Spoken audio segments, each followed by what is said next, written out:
夫人，还有力气吗？刚刚不是已经……之前顾惜你出京人事，我便有所克制。其实，于我而言，1-2回是不够的。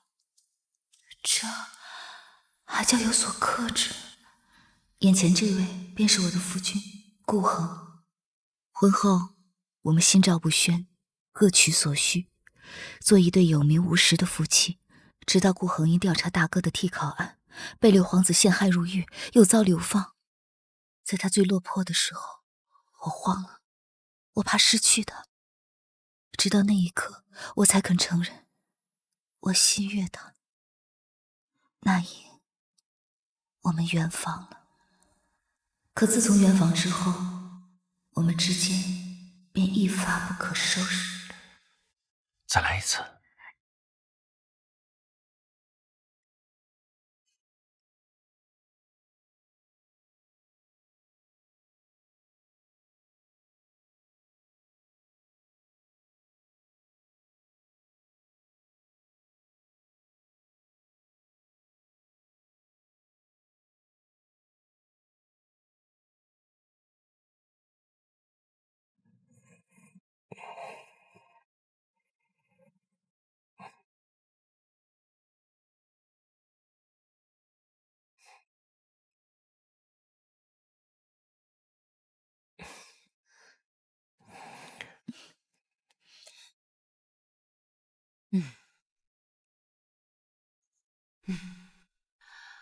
世子有些娇惯夫人了，身为丞相夫人，更得服侍夫君早起更衣。我应当起来为夫君更衣的。不用了，你昨晚累着了，还是在床上好好歇着吧。世子这是不知道我在屋里，还是没把我当外人呢？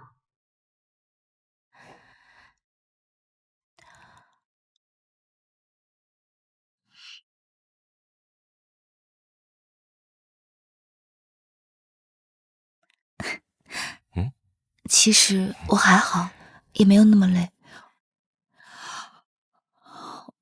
是吗？是谁说昨晚累得不行，让我放过他呀？好了，去歇着吧。看你这样子，我都担心你给我穿错腰带。那我明日再早起伺候夫君更衣。好。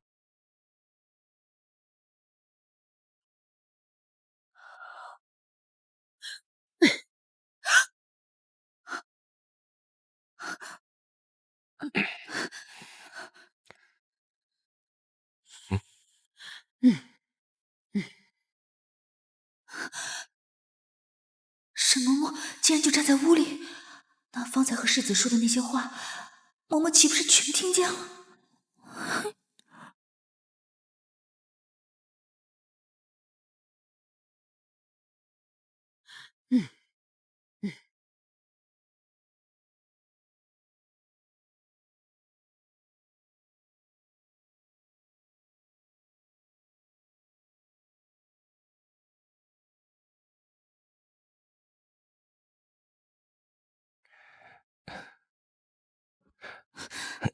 夫人，我去上朝了。还有，沈嬷嬷不是外人。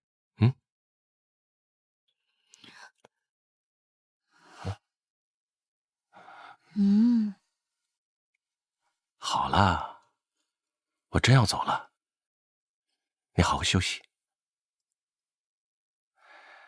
宫谢若是无事，晚上我会早些回来。我知道了。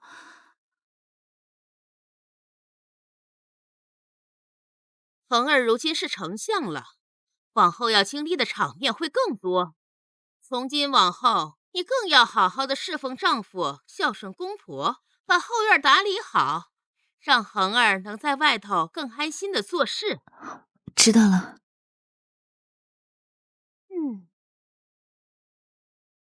老夫人，世子回来了，快迎世子进来。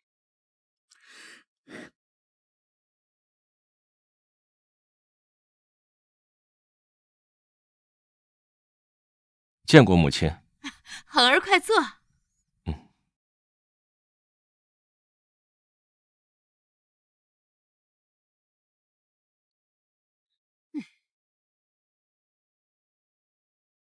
方才还说呢，恒儿你是丞相了，是越发忙碌了。近来的确公务繁忙，抽不开身。我正叮嘱昭宁，她这做妻子的该多上心，照料好你的身子。此番回府，正是要说此事。我打算带昭宁搬出府府。恒儿，你说什么？为什么要搬啊？是皇上新赐下的相府，那儿离皇宫和宫榭更近，平日上朝能省下不少时间。就非得搬吗？这侯府也没远多少啊。这日后免不了常有官员上门议事的，这侯府不合宜。不搬不行吗？这事儿跟你父亲商量过了吗？回母亲，早朝结束后便遇上了父亲，此事已经同他说过了，那儿子便先回去了。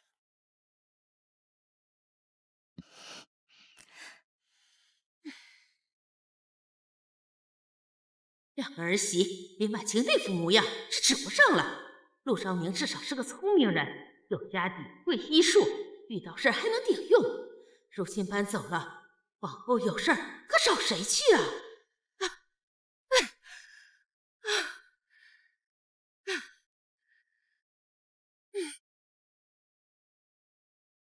什么？世子和陆昭宁搬出府了？是的，夫人。真是羡煞旁人。说能搬走，我早就想搬出去。做儿子的倒还好，像我们这种做儿媳的，得伺候公婆按时请安，繁琐杂事一桩接一桩，烦都烦死了，哪里有半分自在？陆昭宁真是好命。父亲生前说的果然没错，路都给我铺好了，我都不知道怎么走。世子总能逢凶化吉，如今还做了丞相，眼看着陆昭宁从商贾之女成了丞相夫人，而我呢，我的夫君一日不如一日。夫人，二少爷还年轻，他未来可期的。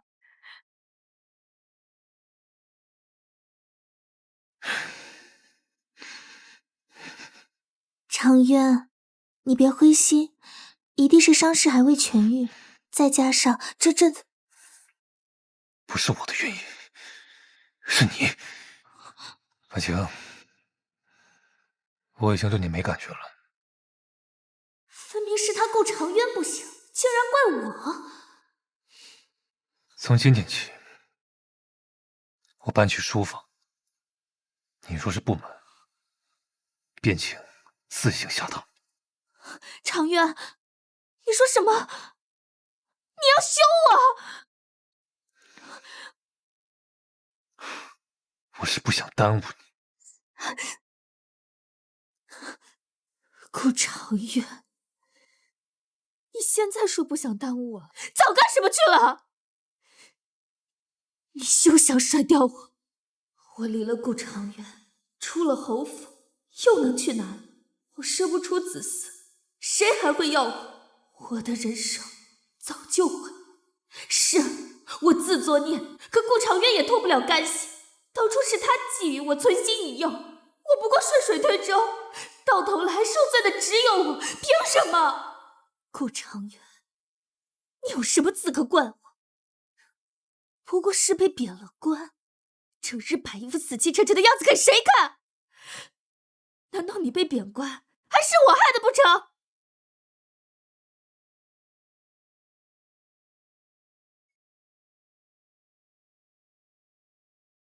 小姐，世子回来了。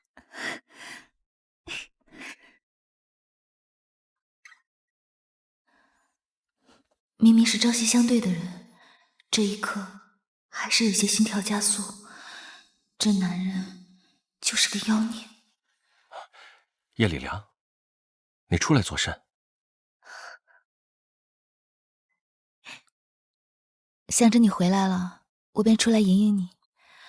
这相府到底是御赐的宅子，清雅不失华贵，我很喜欢。你喜欢就好。不过，世子怎会突然决定搬出侯府呢？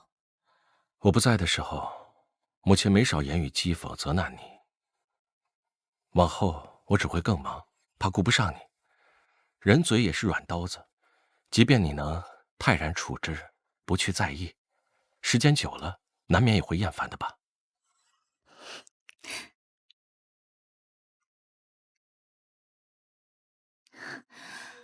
世子，热水已经备好了，要去沐浴吗？冷了吧？忙了几日，今日你须得专心陪我了。陪你做什么？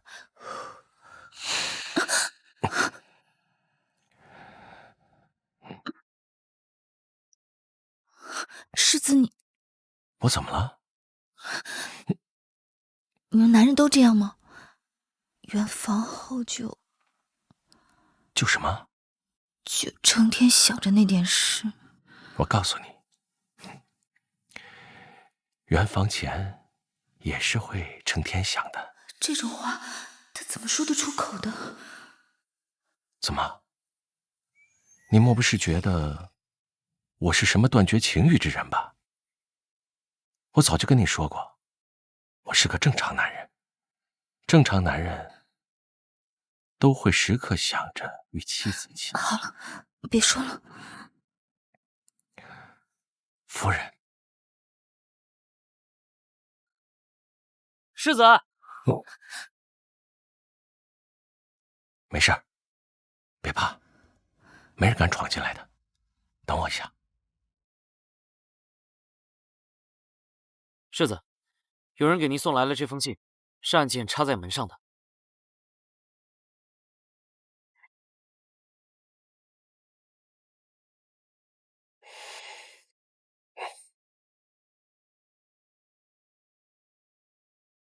你迟迟不来宣国，我只能亲自过来了。几日前，我会按时抵达。你应该知道的，谢家需要你。我不只是希望你祭拜先祖，更希望你能留在宣国。你身上流的是谢家人的血，这是你无法否认的。无论你是中永侯府的世子，还是你现在拥有的丞相之位，这一切终将都成为幻梦一场。你该清醒了，是你承诺在先，只等你恩师江淮山的案子了结，便回宣国。我没有逼你。想让我去宣国，是吗？将你的人撤走，开春后，我便如你愿。你再三拖延，让我很难信你。江淮山的案子已了，你还有什么理由留下呢？我在陆氏身上还有未了的心愿。因着一个女人吗？那陆氏在我来之前便有所了解，她还不配做我谢家的种妇。她是我的妻，这一点不会更改。开春后，无论你心愿是否达成，都得回宣国。相府外的杀手都撤了吧。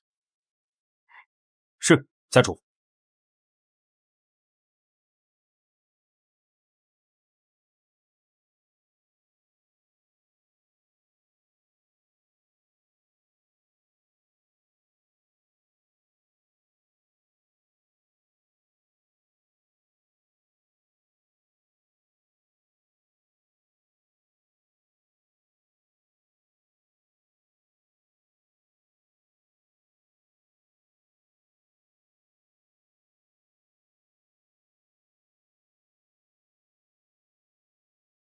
他不知道，一个时辰前，还有无数弓箭手端着连弩对准这间主屋，只等一声令下，就能将他乱箭射死。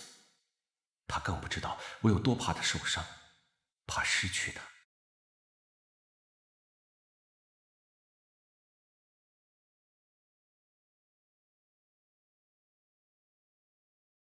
小王爷不见客。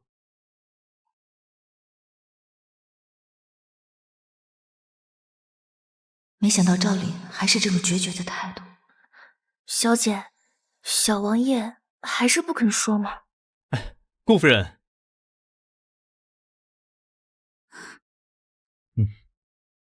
你可曾记得儿时的事情？小时候的事。可曾记得红树林？红树林在哪儿啊？果然，你不记得了。既然忘了，那就忘得干干净净。小王爷，您刚才说的话究竟是什么意思？我实在听不明白。有时候，丧失一部分记忆，反而能使人无忧无虑。陆昭宁，你只需知道，我不告诉你，并不是在害你。到此为止，好好活着。小王爷，昭宁，你怎么了？祭天大典那日，楚王府小王爷赵琳无意间提起了我儿时的旧事。我7岁前的记忆因一场高热技术失去，本也不打紧，可他那些话却像一把钥匙，打开了尘封多年的记忆。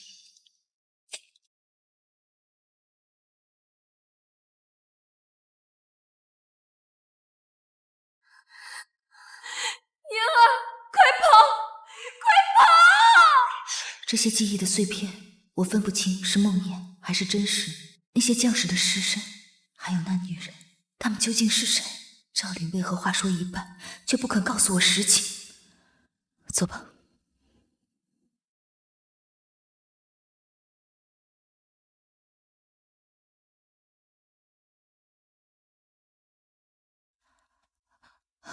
父亲，请您告诉我和我记忆有关的事情。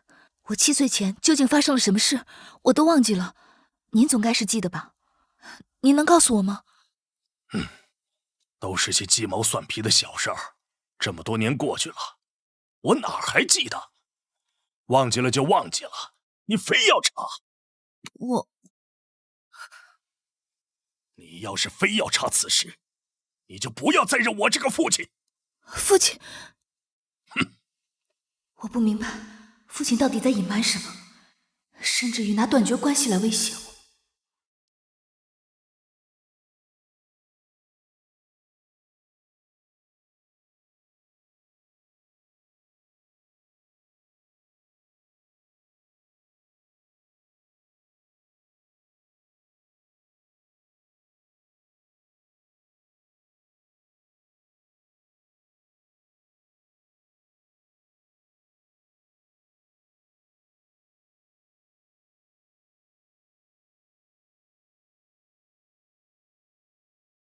他一直试着找回记忆，只是我不确定还能护他多久。这件事最好能速战速决。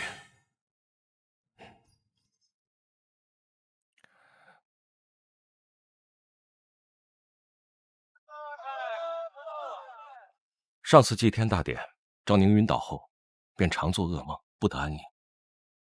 我想查明真相，那些过往到底是什么？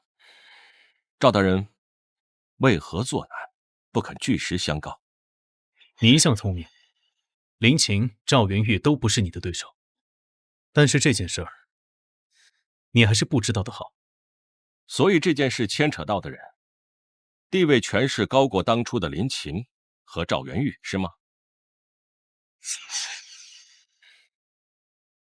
你早就与我夫人相识，对吗？不是跟你说了别问别查吗？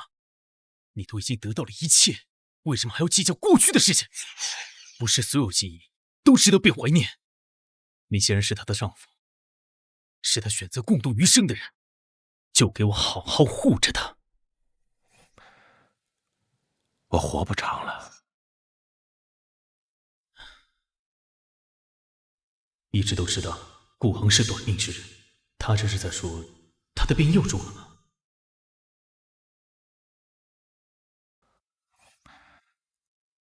我活不长了。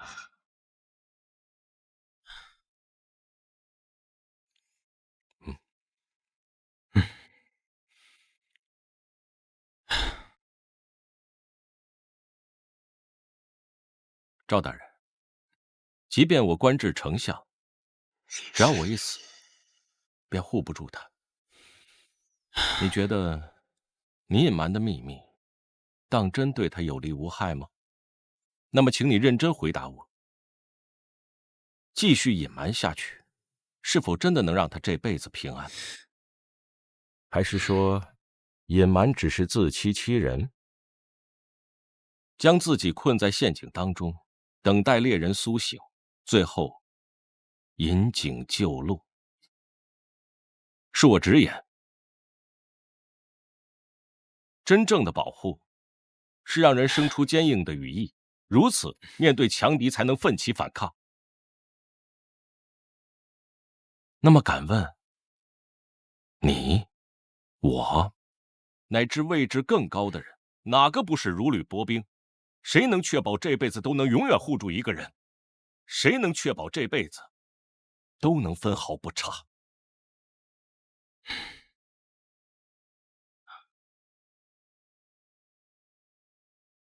赵大人，你可想好了，是就此告诉我真相，还是继续你自以为是的保护？那告诉你，就对了吗？但至少让我决定该如何做。如果你的方法管用，那就该证明你比我想的周全。论智慧谋略，我确实不如他。他说的对，我自以为是的周全，不过是把他蒙在鼓里。可我有什么资格替他做选择？又凭什么认定这样对他就是好的？赵大人，我说了这么多，可以据实相告了吗？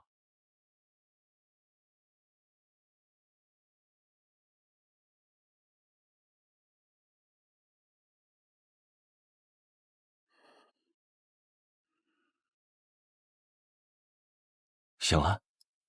我睡了很久吗？很久了。需要用膳吗？我帮你叫。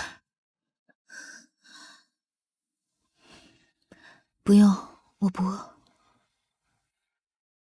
可在这医书中查到了什么？什么都没查到。我今日去见了小王爷，也去找了我父亲，但是他们什么都不告诉我，好像他们不约而同的在守着同一个秘密。我想，他们可能是出于保护你吧。我明白的。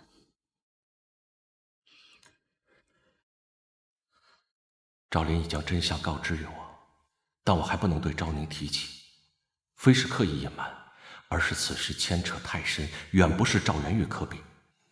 那幕后之人藏得太深，若无十足把握便贸然出手，只怕会将他置于更危险的境地。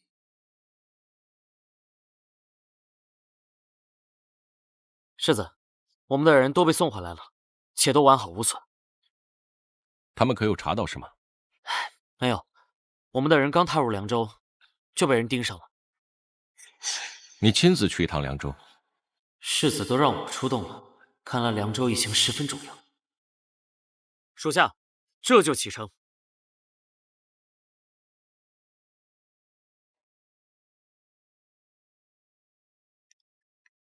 贤婿，你今日前来，莫不是想帮着昭宁逼问我？我希望您能离开皇城，这不仅仅是在保护昭宁，更是为了您的安全。好，我陆家生意遍布各地，离开皇城，确实是个躲开昭宁追问的法子。只是，还请帮我照顾好昭宁。她看起来柔弱温润，其实她比谁都倔。好。还有一事，还请贤婿如实回答，你是不是已经知晓了什么？是。果然，纸是包不住火的，我们又能瞒到几时呢？不过，终有一日，我们都不必再去隐瞒。那可是陈王啊，手握重兵，就连当今皇上都要让他3分。是以，在没有十足把握之前，不可以轻举妄动。这也是我为什么要瞒着昭宁的原因。与赵元玉尚且可以一斗，对上陈王手里没几张底牌，可不行。世子。坐吧。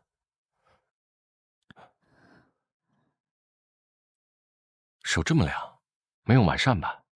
父亲传话过来，他临时去崖州了。崖州也有陆家的商行？倒也是有的，只是他偏挑这个时候离开，难免让我觉得他是在躲着我。岳父本就各地经商，未必是因为你的事情。再者，如今朝局动荡，我又卷入了太子之争。此时离开皇城，反倒安全，你不要多想。可是小王爷躲着我，父亲也躲着我，我有些时日没有见到时巡了。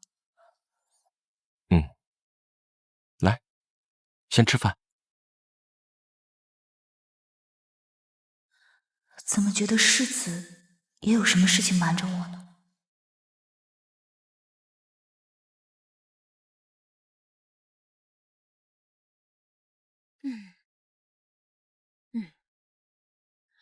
宾客马上就到了，前厅可收拾妥当了？侧夫人还算上心，在前厅忙活呢。哎，老夫人且宽心。我如何能宽心啊？那林婉晴对常渊娶欣欣本就有芥蒂，她如何能尽心啊？那陆昭宁更甚，明知今日忙，还不早些过来搭把手？老夫人，世子夫人兴许有事耽搁了。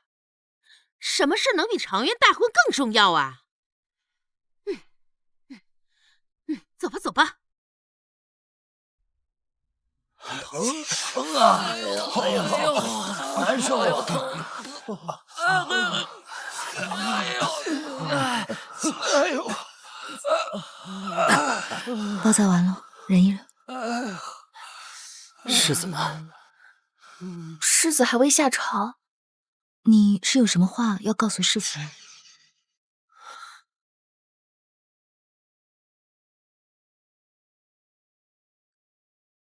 如何了？都伤得很重，时巡最严重。世子，阿蛮，先带夫人回房休息。是。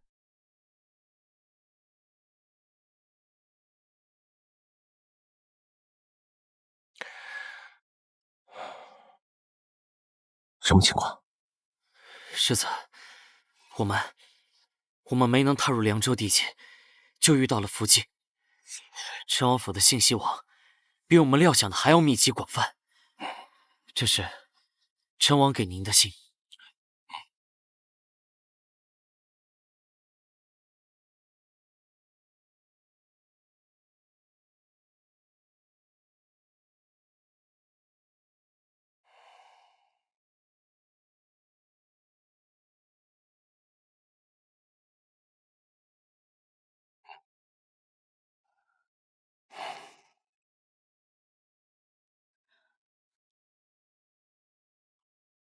准备好了吗？我们该去侯府了。时巡他们伤得很重，是发生什么事情了吗？吉时快到了，时巡他们的事，回来再说。我能相信你吗？我并非不信他，只是时巡消失1个多月，出现时便受了重伤，那段我缺失的记忆，似乎比想象中更沉重，沉重到连世子眼底那一闪而过的异样，我都捕捉到。夫人若是信不过我，便是我做的还不够好了。那世子究竟背着我做了什么？我隐瞒了你，你丢失的那些记忆，赵理早已与我说清。所以你知道了这些事情，可是你却选择瞒着我，是吗？赵凛是这样，父亲是这样，现在轮到了世子，你也要这样吗？我瞒着你，是因为我需要提前确认一些事情，待我有把握护住你，我才能与你言说。这便是我的考量。好，那眼下你确认过了，可以告诉我了吗？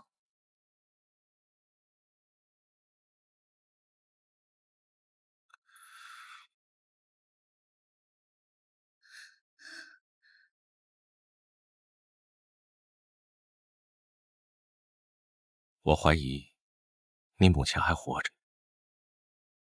你说什么？我母亲还活着？这怎么可能？我8岁那年她就病逝了，我亲眼看着她下葬的。此事并非三言两语可以说清的。那我母亲她发生了什么事？你说她还活着，那她现在人在哪儿呢？线索太少了，目前只是推测，还未证实。此次派石巡前往凉州，正是为了查明此事。凉州？你可知，你曾与你母亲一起被囚禁在陈王府。陈王府？我只知道陈王手握兵权，驻守凉州。只是这样一个位高权重者，为何会与我以及母亲扯上干系？彼时的陈王还未被派往凉州，而是占据在南方城一带。在你7岁那年，赵林恰好被送往南境历练，彼时他年方11。在你母亲的安排下，他将你带出了陈王府，逃出了南方城。那后来呢？我母亲她如何了？母亲一定也逃出来了，因为在我的记忆中，母亲还和我们生活了1年，在我8岁时才因病离世。依据赵凛的说法，他将你带出了南方城，正好赶上岳丈在外接应，于是便将你交到了他的手里。赵凛则返回了皇城。再后来，便是多年以后，陈王回到皇城述职，赵凛见到了被他一同带到皇城的你母亲。你母亲秘密与他会面，并且叮嘱赵凛，不可以将他活着之事透露给。为什么不可以把他活着的消息告诉我呢？我听赵林讲述这段过往，你母亲是担心陈王会对陆家对你不利，还担心你冲动之下派人调查，故而没有即刻把此事告诉我。太多的疑团我解不开，譬如母亲明明在我8岁那年去世了，到底有何隐情？难道那时是假死，和当初世子中毒陷入假死一样，是我们没有及时发现？再譬如，既然母亲还活着，为什么不想法子告诉我们？还有那个陈王，陈王为何要带走母亲？当初我和母亲又为何会被囚禁在陈王府？你说我母亲还活着，她还活着，可是上次见到她的人还是赵凛，那是8年前。如果这8年她在陈王府，那她现在会如何？她……赵宁，线索太少了，目前都是推测。据石巡探查，陈王有一方宠妾，这么多年无人见过其真面目。不过但凡陈王外出，必会带上那个女人。原来我丢失的那段记忆是在陈王府，是南方城。红树林、赵林，对上了，全都对上了。石巡带回来的那封信，便是陈王的来信。信上写了什么？他已经发现我在查他，告诫我不可再踏入，并且如果发现我再调查他和你母亲的事，便会杀了岳母。如今基本上可以断定，岳母被困在陈王府，但背后的原因是什么，尚且不知。营救岳母，还需从长计议。我隐瞒你，是为了你的安全着想，如今坦诚是相信你不会莽撞行事，同时也是让你有所警惕，小心陈王府。我明白，只有我好好活着，才能救出母亲。虽然我很着急，很想马上见到母亲，可是我更加清楚，陈王颇有权势，恐怕连皇上都奈何不了他。我可以等，等一个万无一失，等一个一招之地。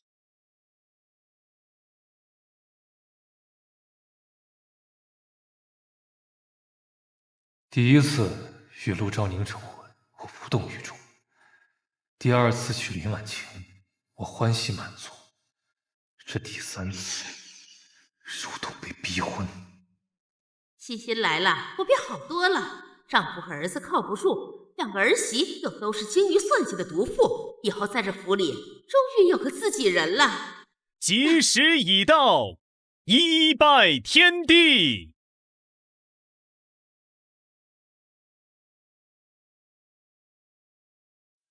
陆兆宁还是放不下我，看到我迎娶别人，他心痛。二拜高堂。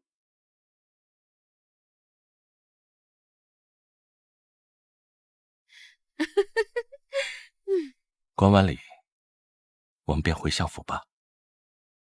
好。夫妻对拜。礼成。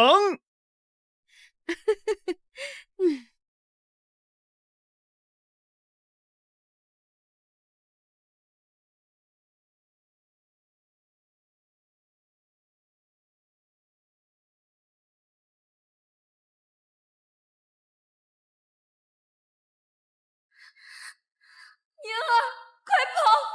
快跑！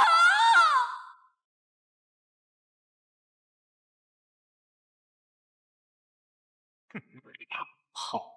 你们跑得掉吗？哼！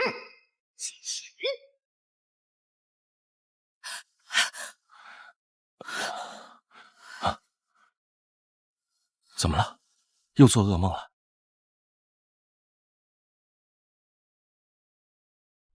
我又看到了好多好多将士的尸体，还有很多头颅。梦里那个女人，她在冲我喊，让我快跑。可是有一只鹰抓住了我，那只鹰的眼睛死死地盯着我。别害怕，别害怕，没事了。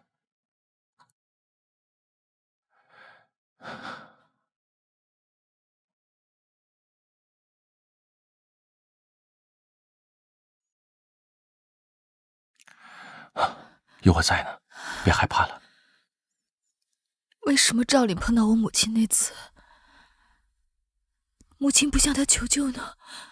为什么不透露他还活着的消息呢？岳母这么做，肯定不希望你们为了他而丢了性命。说到底，最可恨的还是陈王，是他拆散了我们一家人。是他将母亲囚禁了这么多年。你还有我在。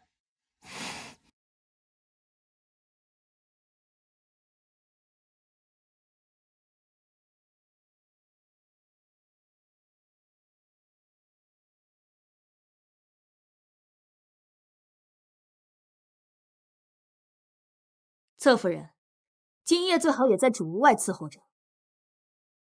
荣欣欣算什么东西，竟敢使唤我！常渊最近一直不行，难行顿冷之礼，哪用得着伺候？是。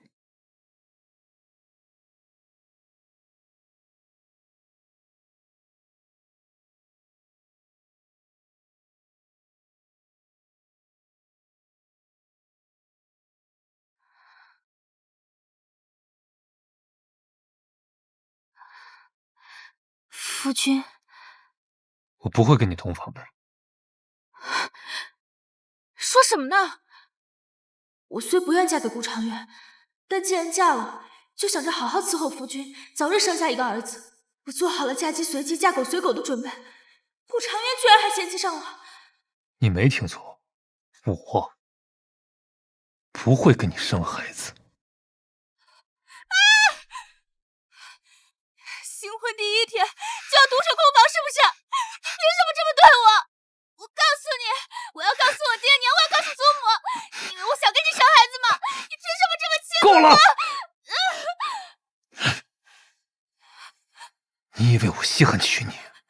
若不是你想跟我兄长成事，怎会连累我？这件事情都过去了。总之，你给我安安分分的待在后院里。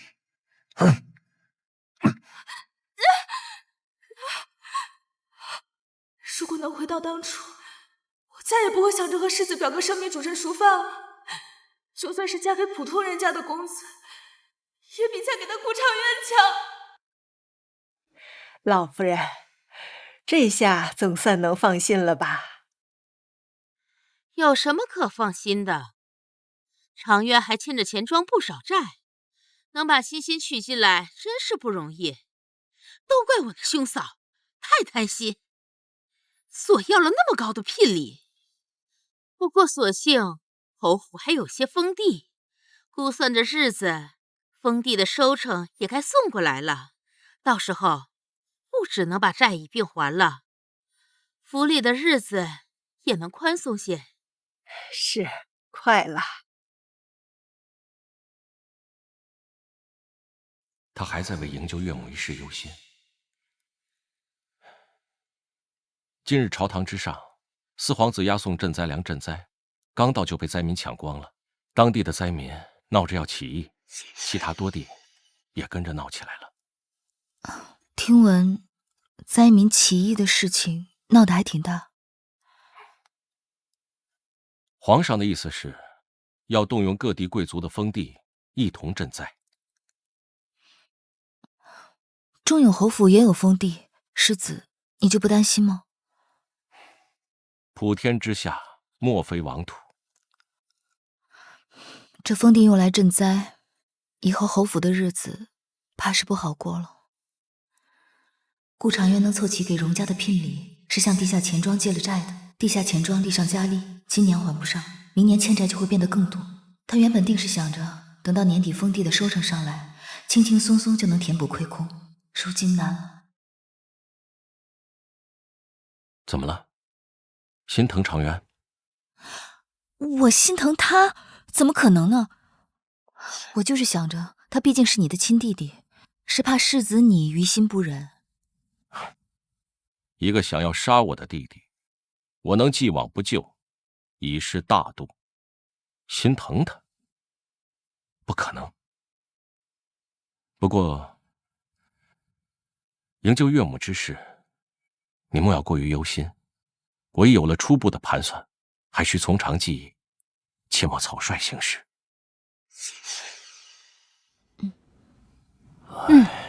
父亲。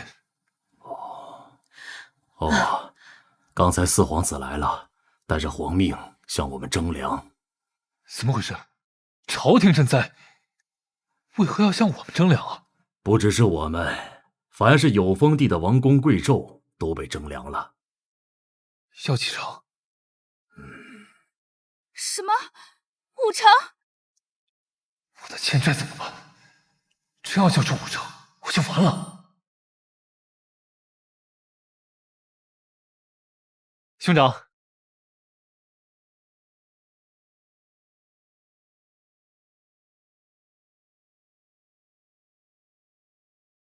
兄长，四皇子要向侯府征粮，要武成实在太多了。你也知道，我为了娶荣欣欣，欠下债务。所以，你希望我做什么？看在我们是一母同胞的亲兄弟，求你救救我，不，救救侯府。之前的事情，是我这个做弟弟的对不住你。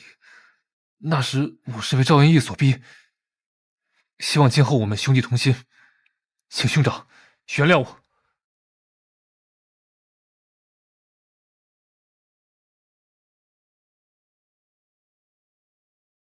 从你刺杀我的那一刻起，在我心里，你便不再是我的弟弟了。至于侯府征粮一事，为赈灾出一份力，是做臣子的本分。侯府拿不出来，交出封地便解决了。兄长，你这话是不肯帮我了吗？你还在记恨我？你知道我都经历了什么吗？你知道赵元义那个混蛋是怎么对我的吗？你们没有人为我想过。他威胁我要霸占我的时候，他把我吊下来，这所有人扒光我的衣服。那个时候我真的很怕，我很怕他会得逞啊。赵元玉竟如此禽兽不如吗？连男人也不放过。所以在你看来，你的清白比我的性命更加重要。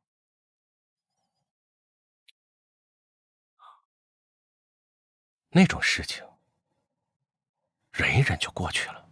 兄长，我是个男人，你怎么能这么说我？男人又如何？被人欺辱不敢反抗，却将刀子对准自家兄长。你有那等杀人的胆量，怎么不去杀了那些欺你辱你的人？照我看，赵元玉的逼迫是一方面，事实就是你想顺势而为，除掉你的兄长。今日你亦不是真心来认错，自己缺钱了巴巴的跑过来，你当旁人都是傻子吗？像你这种利欲熏心的人，当初哪怕是赵元玉不逼迫你，他如果许你丞相之位，你就会自己脱光了爬上他的床。陆昭宁，你怎么就这么想我？陆昭宁，你怎么就这样想我？实在没想到，他这张嘴能说出这种话。自己什么都不付出，还想让旁人白白给你。像你这样的人在戏文里，这叫假正经。你以为赵元玉当真看得上你？他不过是想借你的手除掉世子罢了。他想要的话，有的是比你俊俏、比你年轻的小官人。你们为什么这么想我？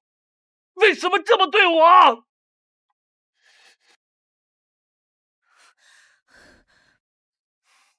你还笑？像顾长渊这种人就该好好教训。我现在真是看了他就来气。是。那个世子，还是忘了方才的事吧。我还是很温柔很稳重的。我一直以为我认错人了。你认错人，什么意思？我记得我第一次见你的时候，你便是这样。你第一次见我是跟公爹替顾长渊提亲那次吗？更早以前，我便就见过你。那是什么时候？在哪儿？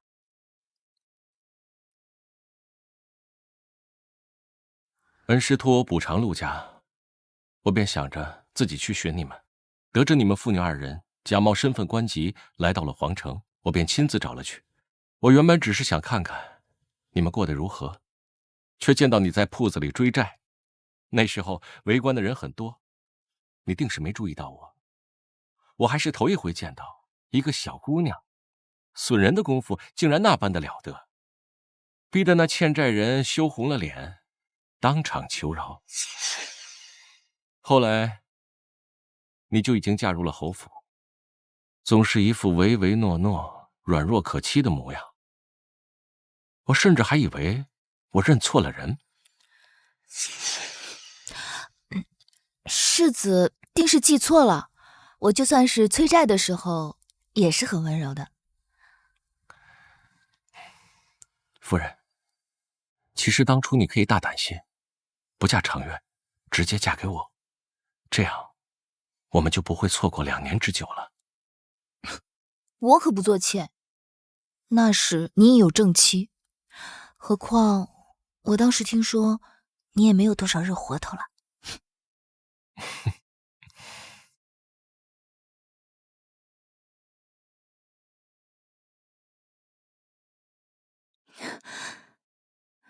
世子，你看，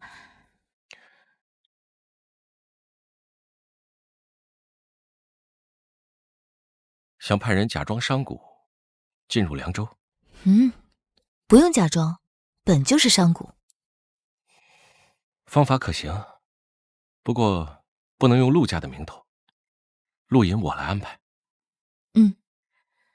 得安排的万无一失，所以就必须有一条真正的商道。得先安排好行商路径。不过你这舆图有些偏差，明日我再让人送一份更细致的来，方便你安排。对了，刚刚骂走顾长渊，那侯府征粮的事怎么解决？侯府再怎么样，日子也比那些灾民好过。盯着我做甚？我觉得很奇怪，你对侯府如此冷漠。世子，你又不是生性凉薄的人，对我的事情你就很上心，也做得很好。你是我夫人，我自然对你关心。那侯府呢？你就不关心公爹和婆母他们吗？12岁以前，我一直在外面长大，他们从未关心过我。12岁回府以后，他们眼中也没有我。当然，也曾有过，不过更多在意的是神童这个名头，多过在意我是他们的儿子。所以，我很难将他们当作爹娘。是我多心了，以后我会是你的家人，永远的家人。家人，我曾以为此生不会拥有，如今他在怀里，才知良辰苦短。与他在一起的每时每刻，都舍不得虚度。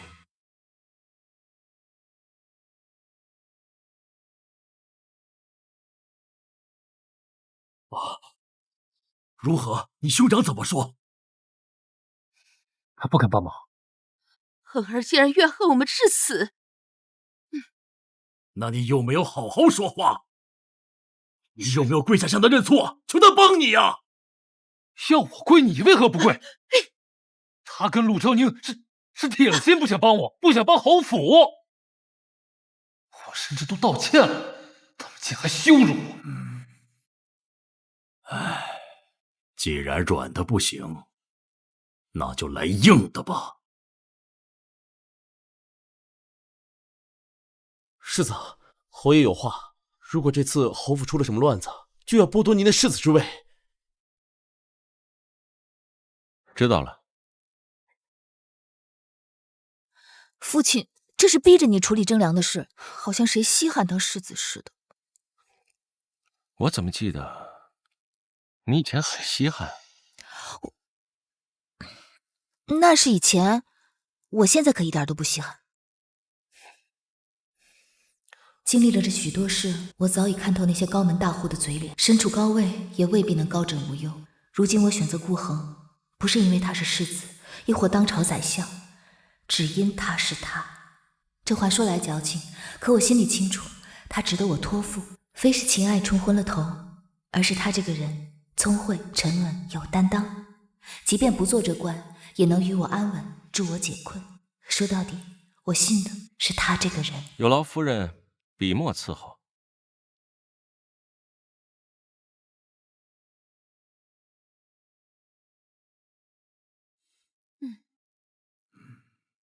儿子顾恒自愿放弃世子之位，永不反悔。侯爷，侯爷，快来人，快喊府医！侯爷，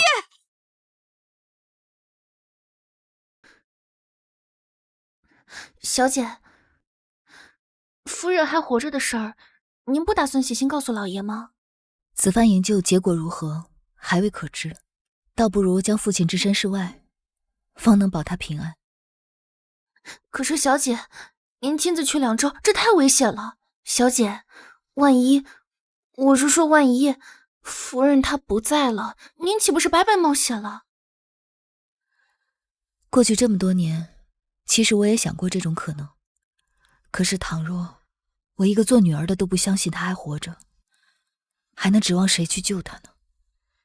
就算全天下人都觉得母亲不在了，我也得心怀希望，哪怕希望渺茫，也得尝试。只是此事不能瞒着他，我得与他好好商量。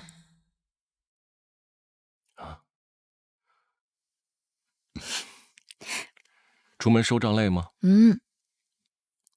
夫君，我有件事想让你知道。怎么了？我打算亲自去趟凉州。如此冒险的事情，我不赞成。我已经决定了。所以，你不打算听我的建议，只要一意孤行了，是吗？夫君，我真的得去一趟。若是一计不成，还需要更多计谋。即便你唤我夫君，也是无用的，这不是儿戏。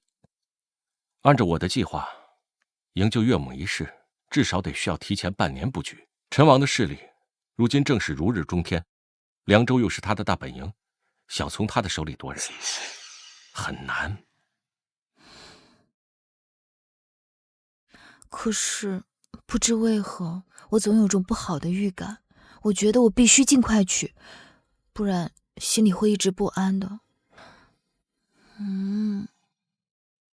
即使我们会分开，你也要去凉州吗？我知道夫君公务繁忙，所以没计划让你陪我一起去的。所以，在你的计划里面，你何时回来？开春我就回来了。行商的最晚期限就是开春。我如果待久了，陈王也会怀疑的。开春就回来。开春后吗？还真是天意弄人。昭宁，你可知开春后回来，你便见不到我了。也罢，按你的计划做吧。对了，你的护卫当中有一个叫长青的，单易容，可否让他同我一起去呢？好，我会多派些人手给你。我不需要那么多人手。祖母给我的500精锐，按祖母的说法，他们都是按上战场的标准培养的，在战场上可以以一敌百。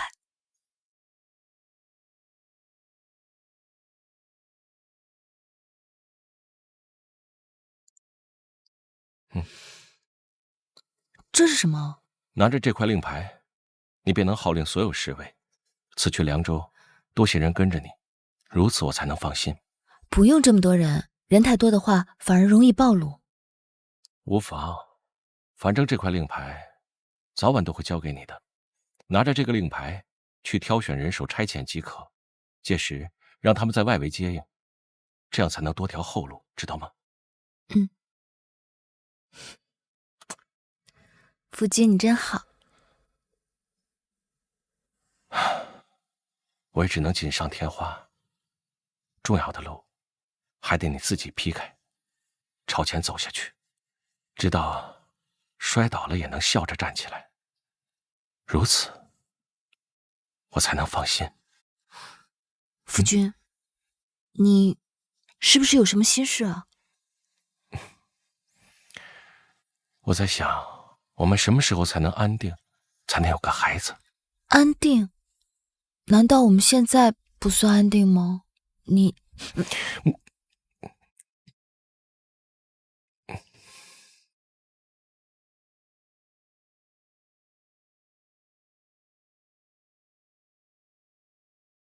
二皇子殿下，我家大人正有要事处理，让我先带您先去前厅坐。请。什么要紧事呀？难不成和赈灾有关吗？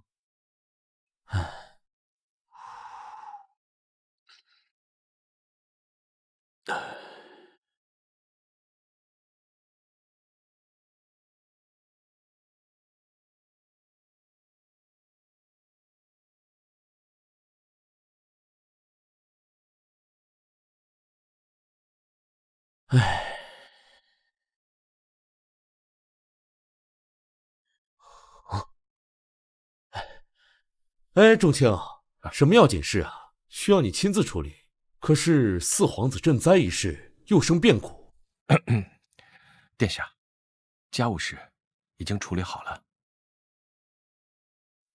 是我打搅了？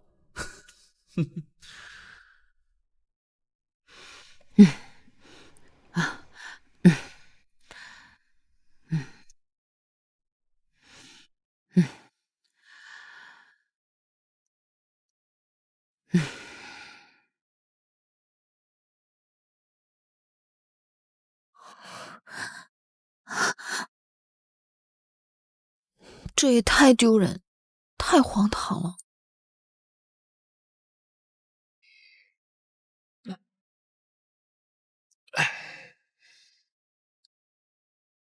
去年这个时候，我军功在身，被封为大将军，就这么喝酒吃肉，畅谈往后，加官进爵，多么痛快！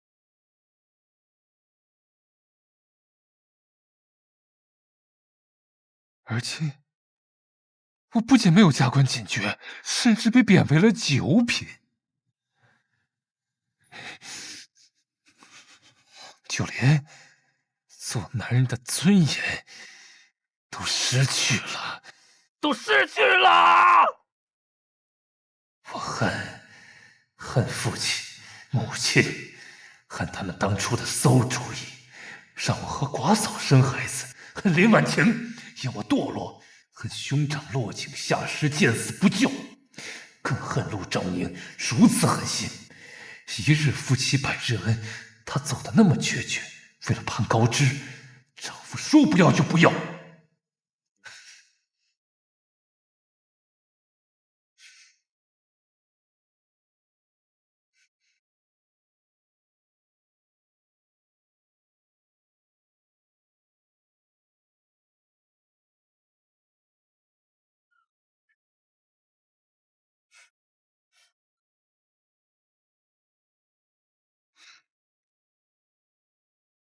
下贱东西，滚！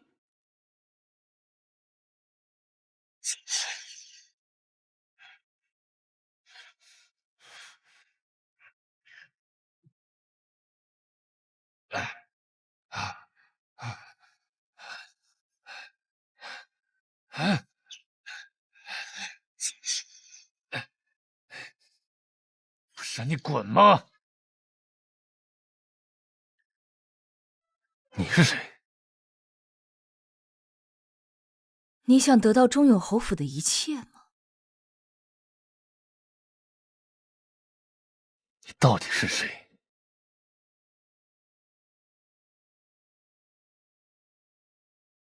我是林婉晴的姐姐，林秀玉。你不应该在宫里吗？林秀玉是林琴那个被送进宫的嫡女，林琴倒台被惩治后，她也受到牵连，多亏伺候过圣驾，才得以免于一死，从原本的美人之位，硬生生降成了才女。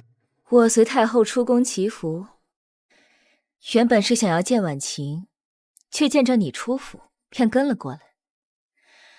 我向来恩怨分明，害死我父亲的是顾恒，我妹妹婉晴多亏了你照顾。说起来，我们也算是一家人，所以我来寻你，是为了帮你，更是为了帮我自己。你能帮我什么？帮你毁了顾恒，得到世子之位。就凭你，一个失去娘家仰仗、自身难保的后宫女人。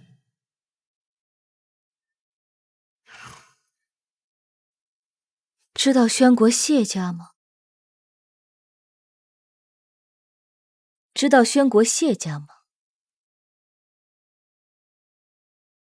宣国谢家，我当然知道，在还没有被宣国、武昌帝灭族之前，那是天下第一的世家。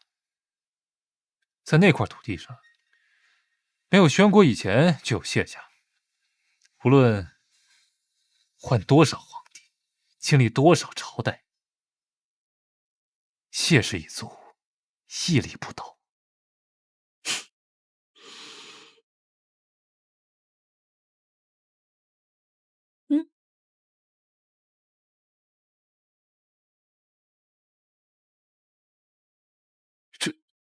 这是传言谢氏一族已被杀尽，其实不然。这是谢家家主谢荣清，他当年出逃宣国，13年后才被抓回，处以极刑。这谢荣清为何会跟我兄长如此之像？我初看这一画像时也十分惊诧，后来我得知谢荣清的事。我怀疑顾恒是谢家的血脉。这不可能，不可能！这画像是哪儿来的？你们是不是在骗我？这幅画是赵元玉留给我的，还有谢荣清的事都是赵元玉查到的。赵元玉早就在调查顾恒了。赵元玉，又是赵元玉，又是那个该死的赵元玉！我不信，我不信！那就去查个清楚。顾长远，机会我给你了。若顾恒真是谢家人，这关乎的不仅仅是我个人恩怨，更关乎着整个大梁以及你们侯府的安危。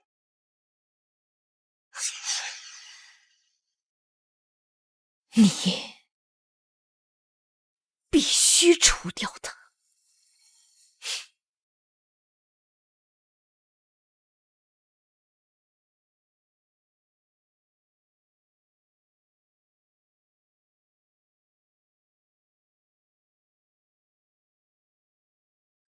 怎么会有这种事？我跟顾恒真的不是亲兄弟吗？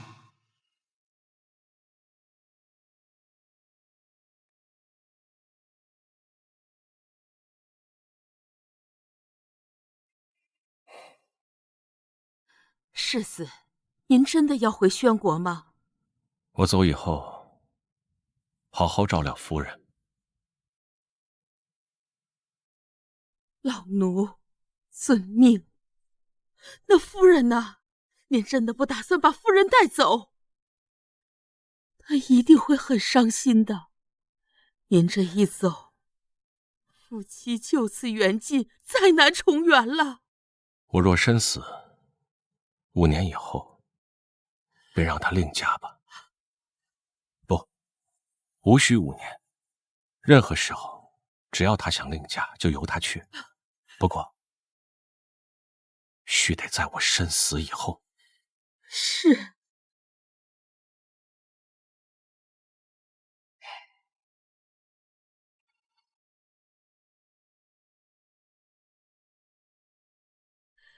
是他誓死大好年华，却要被葬送在那些恩怨中。还有夫人，这场灾祸牵连了太多无辜的人。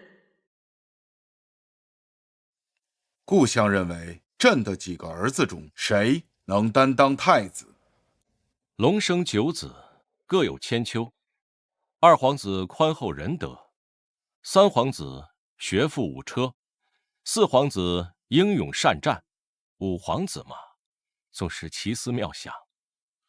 确实各有长处，无论谁当太子都很合适。朕听闻顾相跟2皇子来往甚密。确有其事。臣与2皇子曾一同任职刑部，相较于其他的几位皇子，难免更加亲近些。你就不怕让别人误解，觉得你想扶持2皇子做太子？臣确有此心意，不怕误解。好，朕就喜欢你实话实说，从不哄骗朕。既然顾相认为2皇子能担当此任，那朕就……储君关乎国本，臣不敢僭越。就这么定了，让朕看看顾相的眼光如何。我算是明白世子以前有多克制。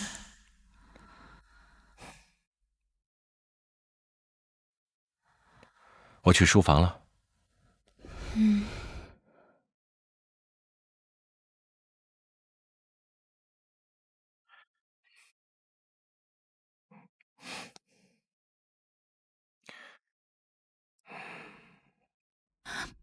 你别过来，不行了，我真的折腾不动了。我不折腾你，我抱你去书房，陪我看公文。不行，不合规矩。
这可比什么红袖添香强多了。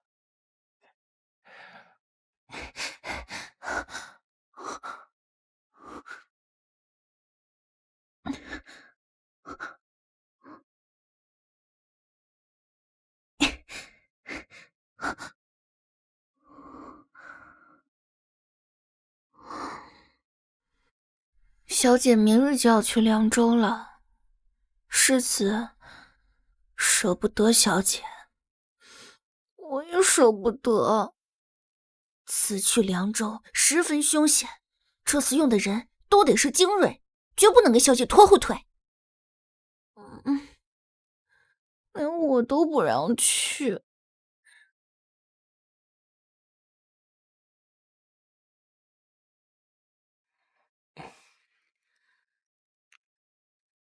世子，你有心事？没事，公务上的事。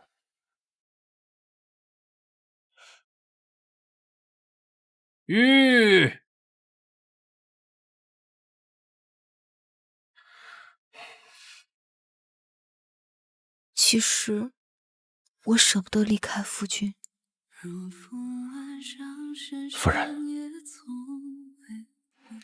以后哪怕我不在你身边，你也要平安、喜乐。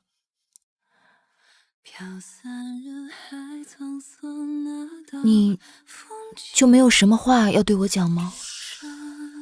我看你最近总是忧心忡忡的，真的只是因为公务吗？只是为了公务。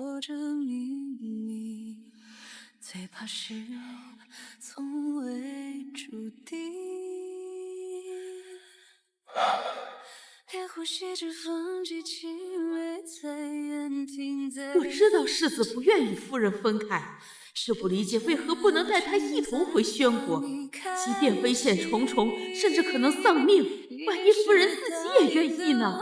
但转念一想，谢氏一族那么多条性命，容不下半点侥幸。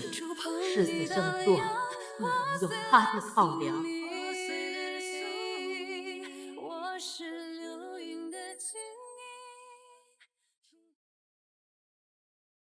半月前，我们才抵达凉州，为了便于接近陈王府的女眷，租下了这间首饰铺子。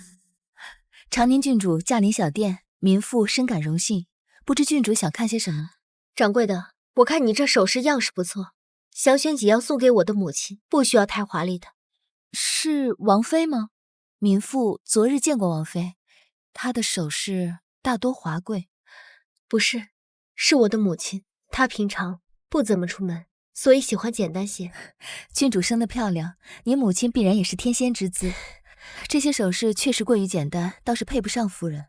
明日还有一批首饰到店，都是皇城里最时兴的样式，连皇城里那些郡主夫人们都很喜欢。那我明日再来吧。不若这样，明日我亲自送上门，让您和夫人慢慢挑选。民妇伺候过很多皇城里的达官贵人，那些有头有脸的大户人家都是这样买首饰的。再者，有些首饰也得夫人戴过，才能真的看出来合适与否。是这样的，我父王不喜欢生人入府，所以明日我还是亲自来吧。夫人，这方法行不通，怎么办？行不通就换个法子。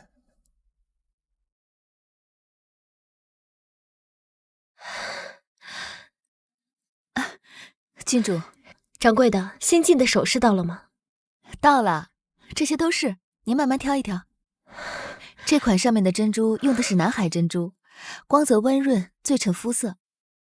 还有这些，都是皇城最时兴、最好看的样式。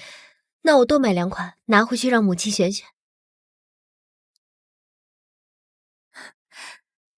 民妇有一个不情之请。民妇有一个不情之请，我初来凉州，少不得要跟各府的女眷们走动，所以我为府里的夫人们备下了一些小礼，不知郡主可否愿意替我转交？若夫人们瞧着喜欢，便会经常光顾我的生意。作为酬谢，您看上的这些首饰，尽管拿回去让您母亲试戴。若是她没有选中，您尽管退回，分文不取。掌柜的，你把生意做到王府里头，可不是什么明智之举。况且，你以面杀世人，不见得多大诚意。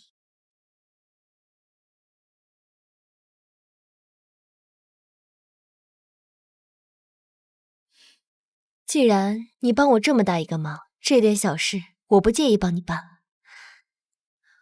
我这点月例银子，本就只够买1-2件回去给母亲相看。掌柜这法子倒是好，不用多花银子，也能让母亲多挑些款式了。多谢郡主，这些都是店里最好的，留给您母亲试戴的。这些烦请郡主转交给府里的各位夫人。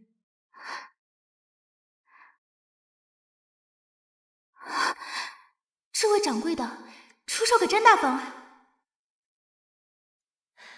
母亲，您的生辰快到了，这些是偿您的心意。长宁，我说过，我不是你的母亲，这王府困住我便够了，你为何还要甘心被困？这些首饰和以往不同，都是皇城的实心玩意儿。好了，王府的东西我一样都不会要。可这是我买的，不是父。你的所有，不都是他给的吗？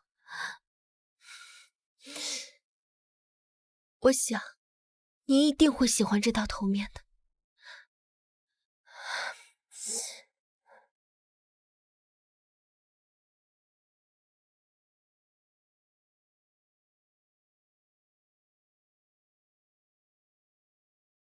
夫人，这样能行吗？若是母亲看到这些首饰，一定会知道是我来找她了。据父亲说，这批首饰的图样都是母亲亲手所绘，原是给我做嫁妆用的，从未对外售卖。母亲若看见，便会明白。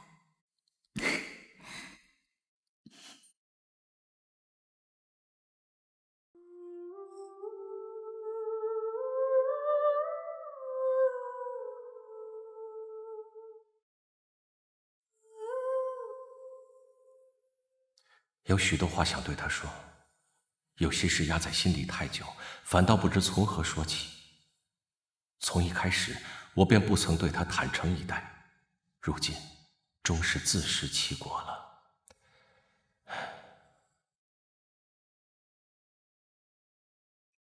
若兄长当真是谢家的种，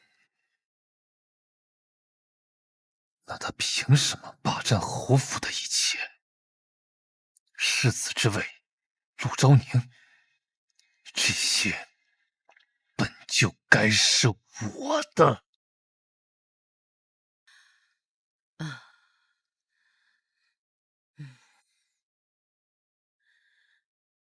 世子，今日宣国使臣就抵达皇城了，不知道来的是谁，会不会怀疑什么？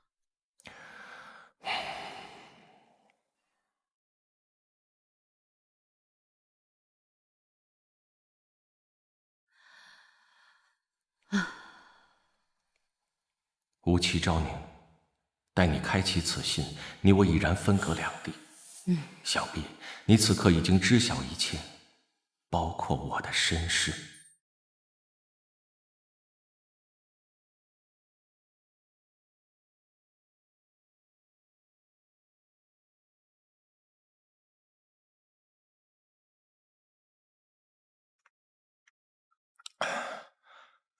故乡的身世查清楚了吗？目前并没有疑点。今日在宴殿上见到他，我差点以为是那谢荣清又活过来了。那张脸，那神态，简直是一模一样。莫非大人是怀疑？继续查。若真是那个人的血脉，事情就没那么简单了。是。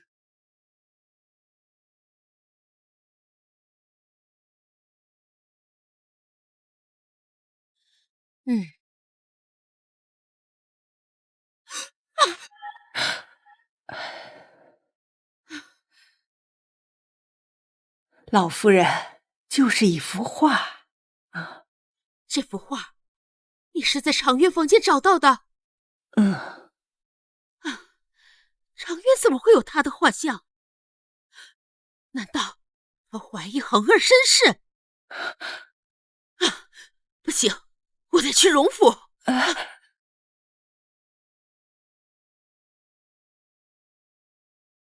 母亲，我该怎么办？万一恒儿的身世泄露的话，只能让长渊放弃追查此事了。你的儿子，你应该好好管教。我早就跟你说过，孩子不能娇惯。长渊变成现在的样子，都是你没有教养好。怪我吗？教养孩子，该是我一个人做的吗？是您当初逼我嫁人，是您给我选错了男人，恒儿的事都是您的错，我当初就不应该听您的，让您插手我的事。清醒了吗？清醒？什么是清醒？我从来都没有清醒过。我所有的事都是您安排的，我沦落至此，我的长渊沦落到欠债的地步，那都是您害的。你怎么还只叫我清醒？去，把恒儿叫来。这件事情，我来同他讲，我来向他请罪。恒儿，事情就是外祖母说的这样，你明白了吗？我明白了。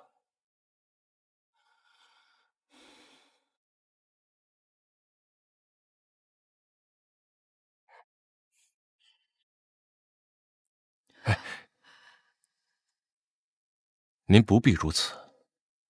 恒儿，是外祖母对不起你，你一定要救救侯府，千万不能让这桩丑事被揭发出来。长渊太不懂事，他没想过他母亲的处境如何，没想过侯府如何。你这么聪明，一定会有法子的，对吧？我答应您，这件事情很快会有个了结的。虎夫人好大的架子，王爷给她过生辰，她倒比王爷还迟，可不是吗？长宁，去看看你娘。是。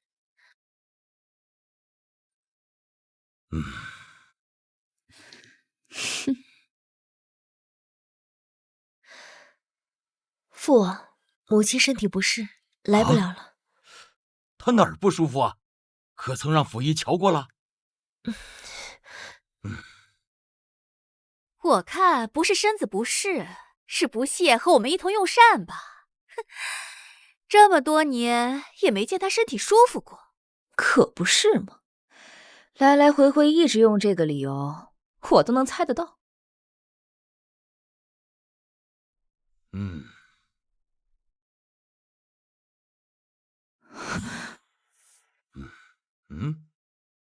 夫人愣着干什么呀？过来本王身边坐呀。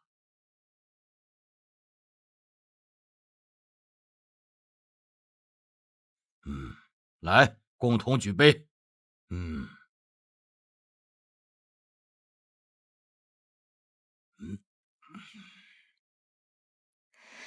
妹妹，今日是你生辰，我敬你一杯。多谢。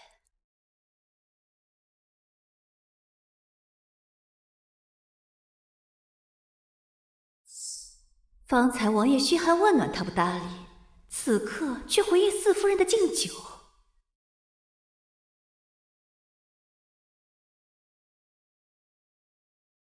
好了，都散了吧。妾身告退。四夫人，王爷，我想同四夫人说几句话。好，难得你开口啊。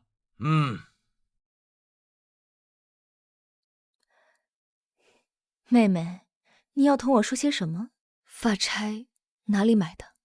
啊，这个呀，这个是你们家长宁送的，我们几个人都有。长宁吗？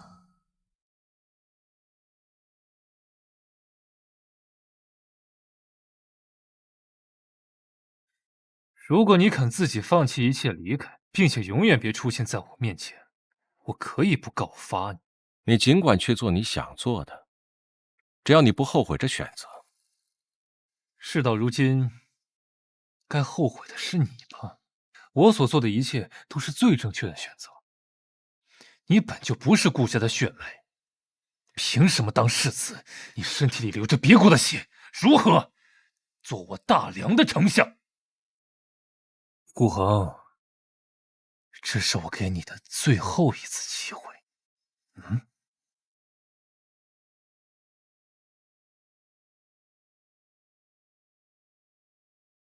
世子，请让属下去解决了他。杨义王再去补洞，也是于事无补的。难道就任由他这么威胁您？夫人那边有消息吗？还没有营救成功的消息。是吗？看来他那边也不是很顺利。即刻起，你们所有人都去保护夫人，切勿进入凉州腹地，就在沿途保护。世子，您眼下正遭遇危机，我们听命行事。还有，带上阿满。是。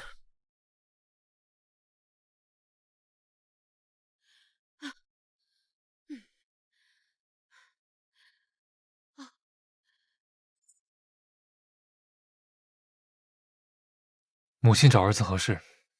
阿菊不见了，是不是你干的？母亲，你说什么？徐嬷嬷不见了？我不知道啊。快把阿菊放回来！他如果出了什么岔子，母亲想怎么样？果然是你，是你干的！母亲，您在说什么呀？儿子听不懂。我是你娘，是你亲娘，你怎么能这样对我？母亲越是紧张，就越说明菊嬷嬷知道些什么。顾恒，这次你输定了。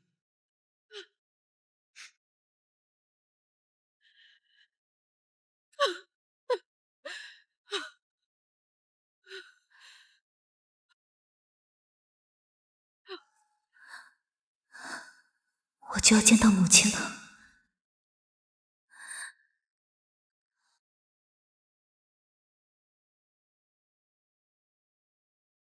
母亲，我把掌柜的带来了。见过夫人。竟是个女掌柜吗？劳烦你走一走，夫人言重了。进来说话。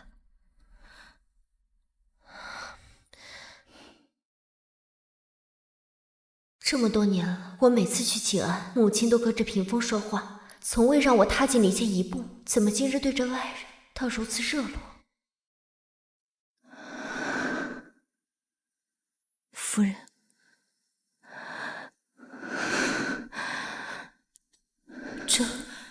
这不是我记忆中母亲的脸，可是这个女人又分明与我长得如此相像，望着她，莫名生出一种熟悉，一种亲近，甚至想扑进她的怀里。听长宁说，你刚来凉州不久。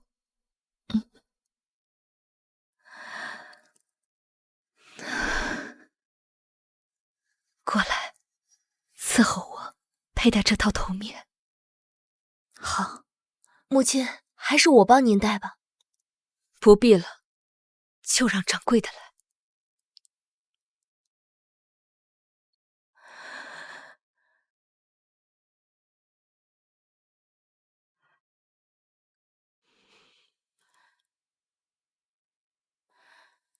这药本是我为母亲准备的，可现在看着眼前这位神色淡然却难掩落寞的武夫人，我竟也生出了想救她的念头。找不到母亲，若是能救一个无辜之女，也是好的。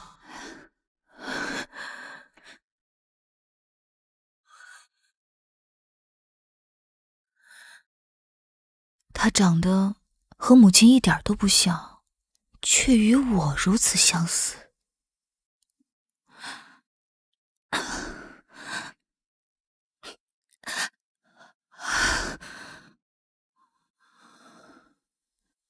吴夫人收了我的药，应该很快就能派上用场。我总觉得她身上定藏着我想要的答案。这写的什么呀？来看，不看懂。到底现在是什么人？什么？生病了，居然会有这种事情！如此高的机密，谁这么厉害？谁要是能治好，那可就发财了呀！是呀，进去好几个了，全都摇头出来了。那病太怪了呀，这个事儿可不好办。是啊，真是奇怪。你的针真的有效吗？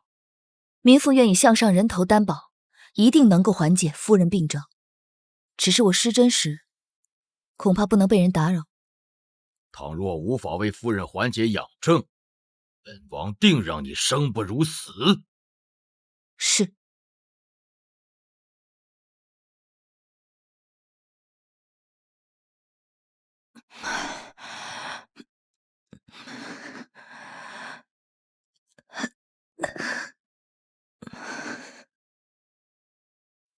别担心，这样的痒我可以忍受。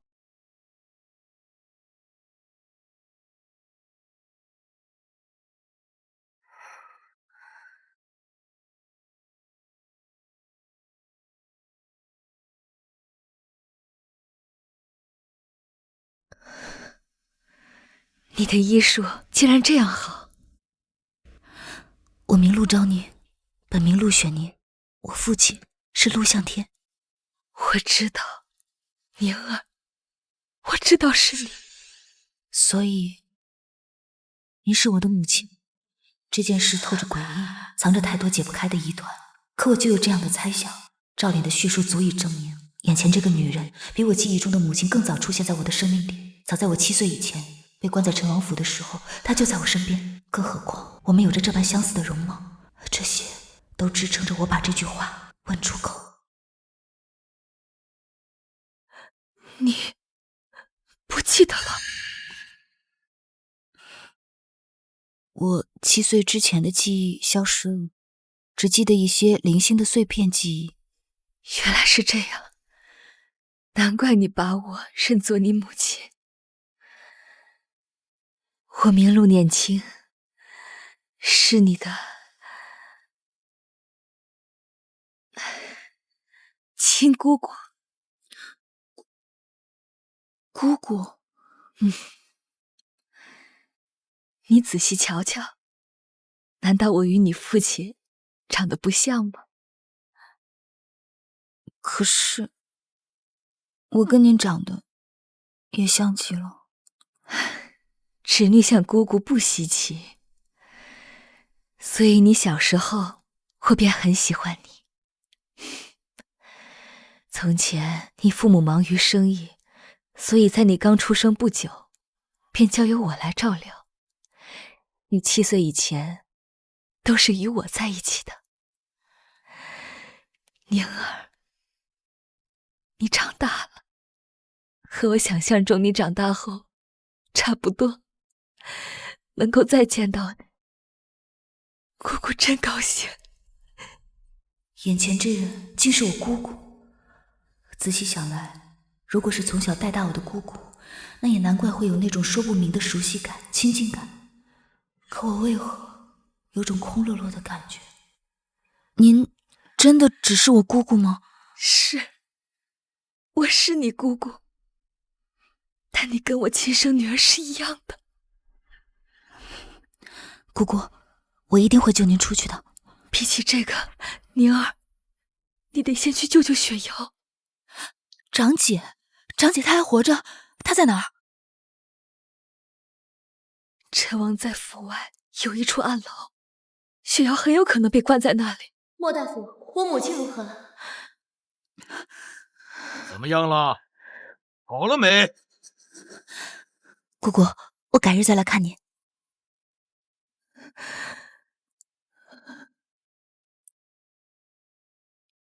还有多久能治好啊？夫人这病是气郁所致，加上季节变换，常年晒不到阳光，病症非一日形成，治疗自然也非一日之功。但我若能每日为夫人施针解毒，不足1月，定能痊愈。夫人若能1个月内痊愈，本王给你3000两；倘若1个月内夫人不能痊愈，本王定然要了你的脑袋。是。派人守着。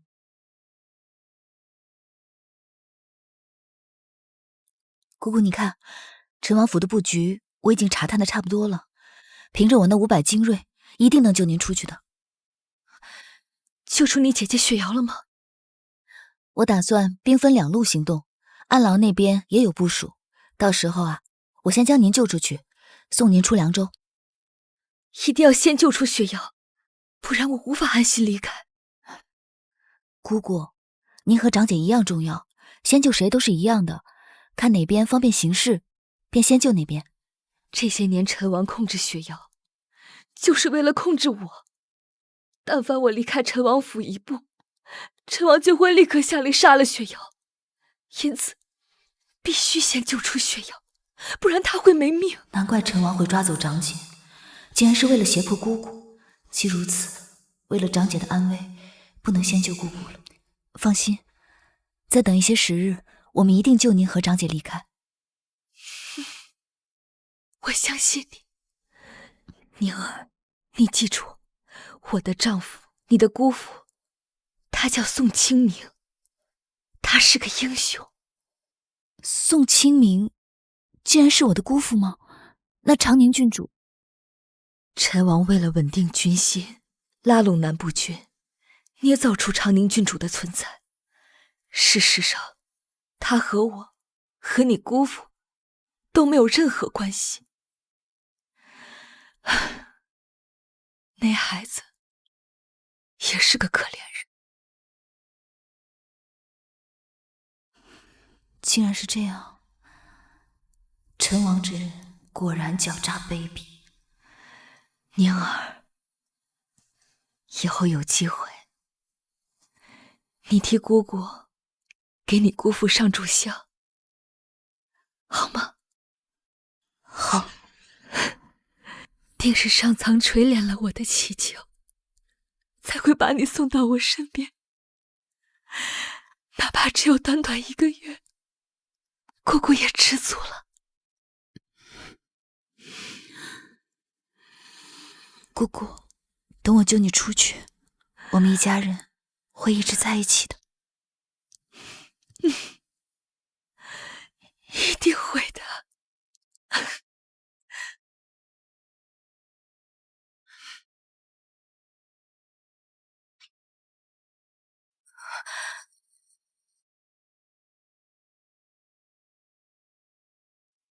那些原本模糊的记忆碎片，此刻忽然清晰起来。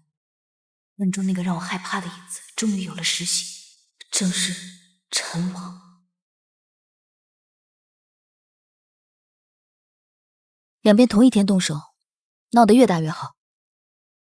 一旦闹大，陈王出动军中将士，局面就难以控制了。越是混乱，才越是有机会浑水摸鱼。咱们的机会只有一次，你们得手后立马鸣笛示意，我这边立刻带姑姑离开王府。是，夫人。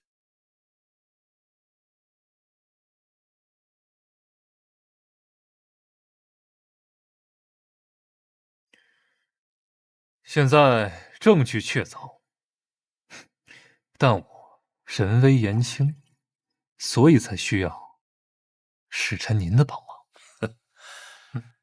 你是怕遭到世人唾弃吧？毕竟这事儿你做得够绝。宣国本就在调查谢氏后人，我不过是送个顺水人情罢了。若哥叔大人不需要，只当我们今日没有见过。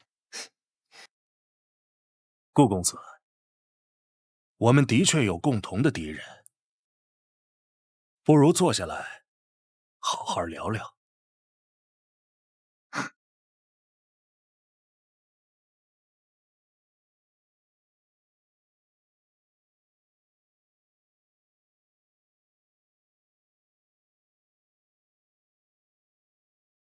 家主问您，您真的决定这么做吗？告诉他老人家，这一切早晚得有人结束。是。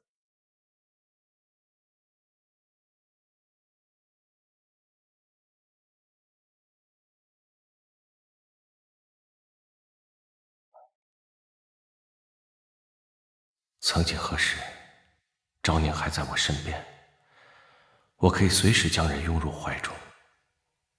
而今偌大的屋子里，只剩我一人了。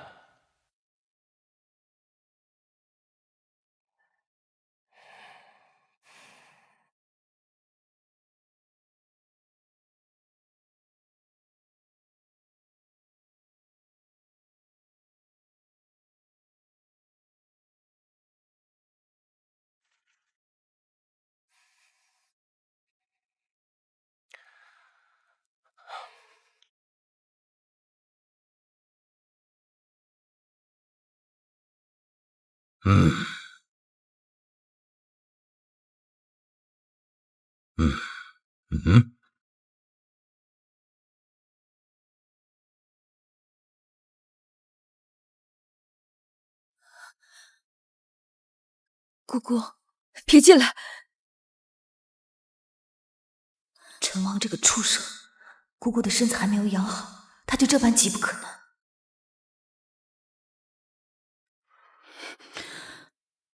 明天我就可以救您出去了。等回去以后，我跟爹爹会好好保护您的。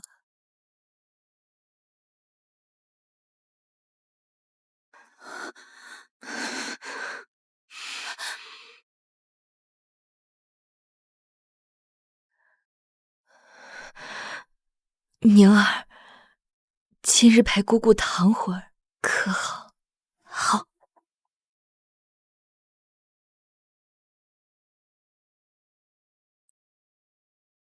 别碰！走。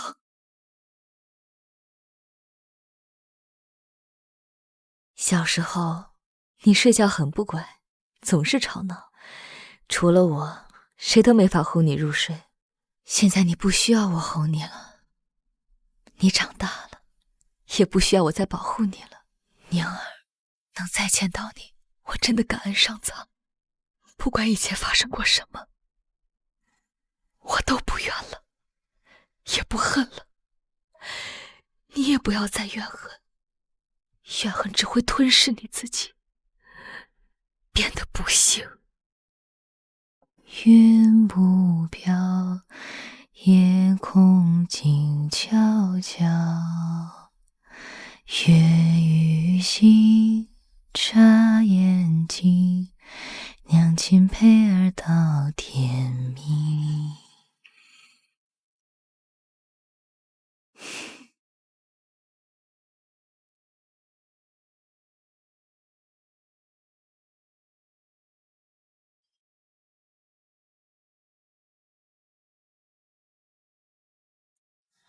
姑姑，我们的出逃计划您一定要记住了。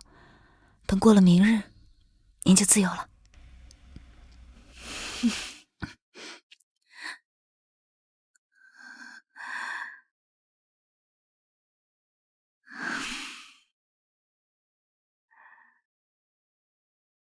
自由吗？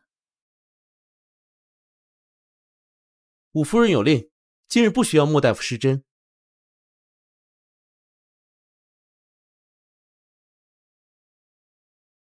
五夫人有令，今日不需要莫大夫施针。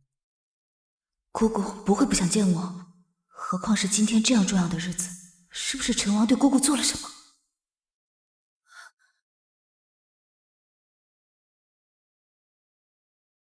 长宁郡主，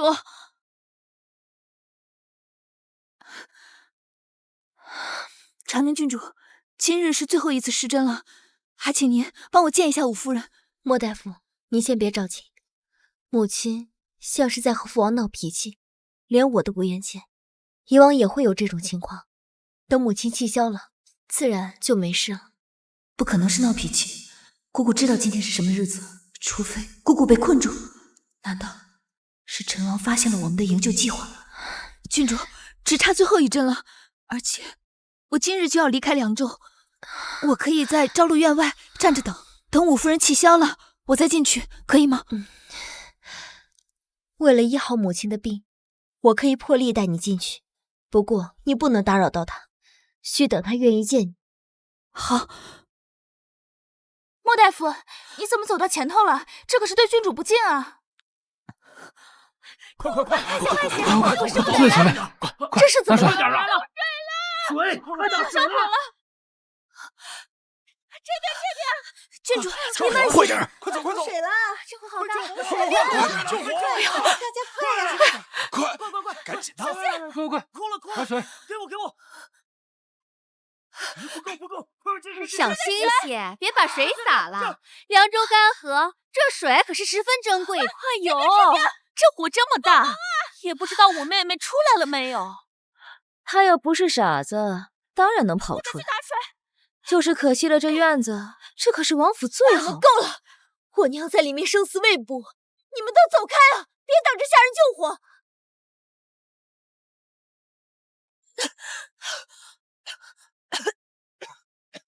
吴夫人，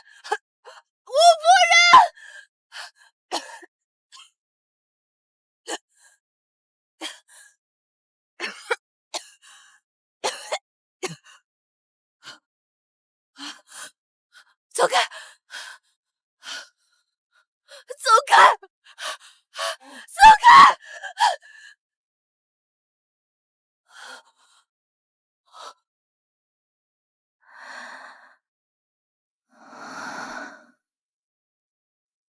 娘儿，别怕，你要坚强。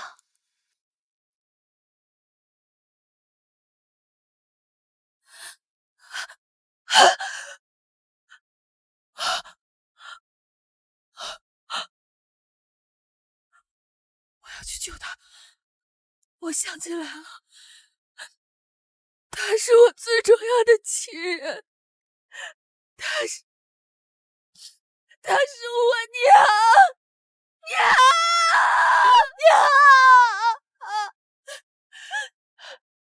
宁儿，你记住了，你爹爹叫宋清明，你娘亲叫陆念清。以后呀，万一你走丢了，你就这么告诉别人，他们就会送你回家啦。爹爹，宋清明，娘亲，陆念清。宁儿，你放心，有爹爹在，谁也不敢欺负你。等你长大了，叔叔教你耍剑，好不好？好。所向披靡。听，好玩吧？好玩。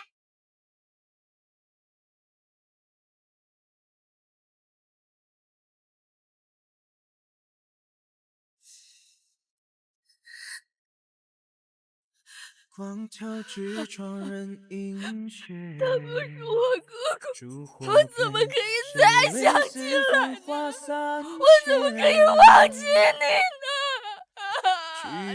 娘，我回来救你了，娘，都是我的错，我一定要来救你，娘儿，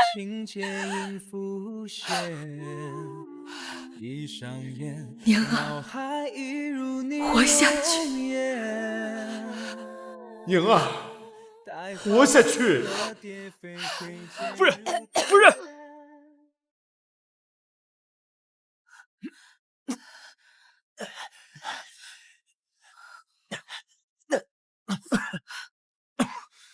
哎呦，这火这么大，还有命呢！我娘能出来的，我娘一定能逃出来，对不对？王爷回来了。夫人呢？青儿呢？快说！在里面，在里面。青儿，王爷，放开本王！青儿，太危险了！王爷。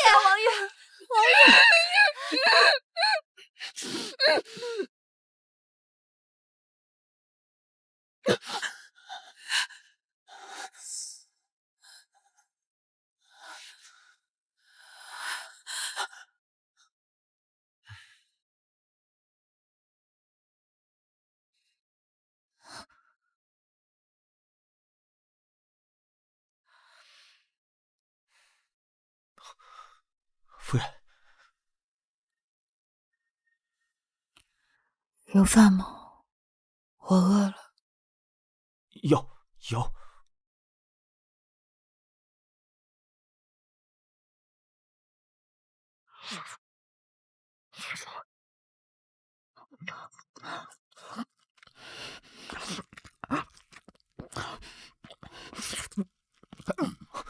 夫人，您别吃了，别这么折磨自己。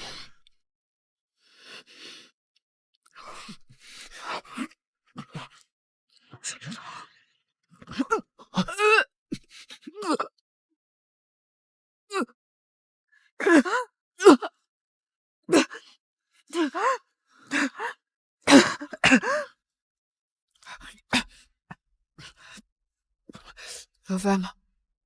我饿了。夫人，您醒醒，这些都是注定的。五夫人她注定要选择这条路。夫人，您还有陆老爷，您还有世子，还得平安回皇城。对，我们现在就得离开了。不，我哪儿都不去。我娘不在了，我要留在这儿陪她。我现在什么都没有了，也没有什么可失去的了。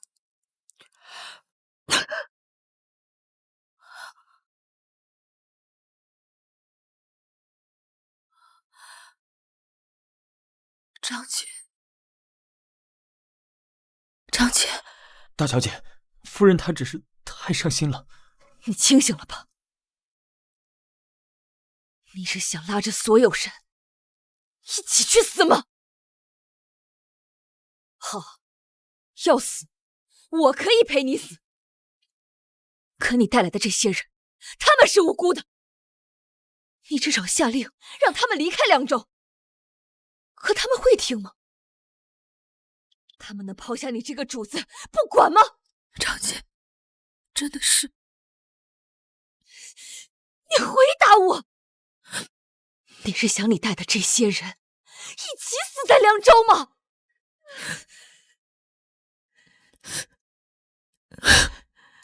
张姐，我娘没了，娘没了。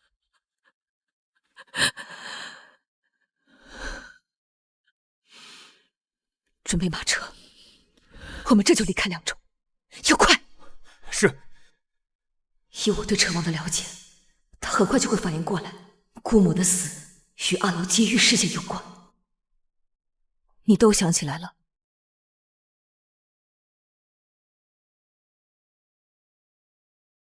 按照你的计划，他们救出我后，就该鸣笛。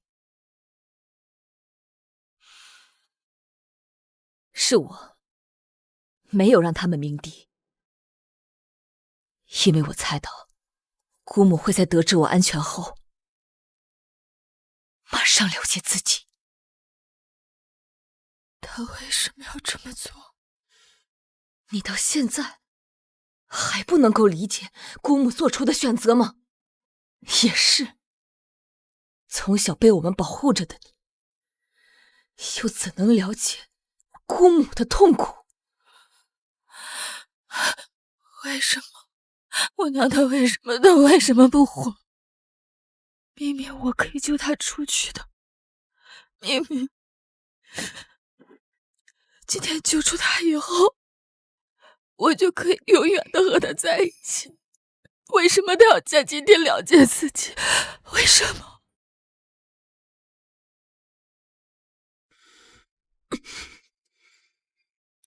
为什么？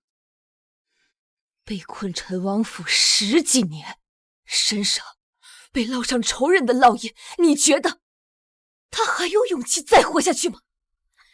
一个女人身处那样的处境，唯一能想到的自保手段，便是了结自己。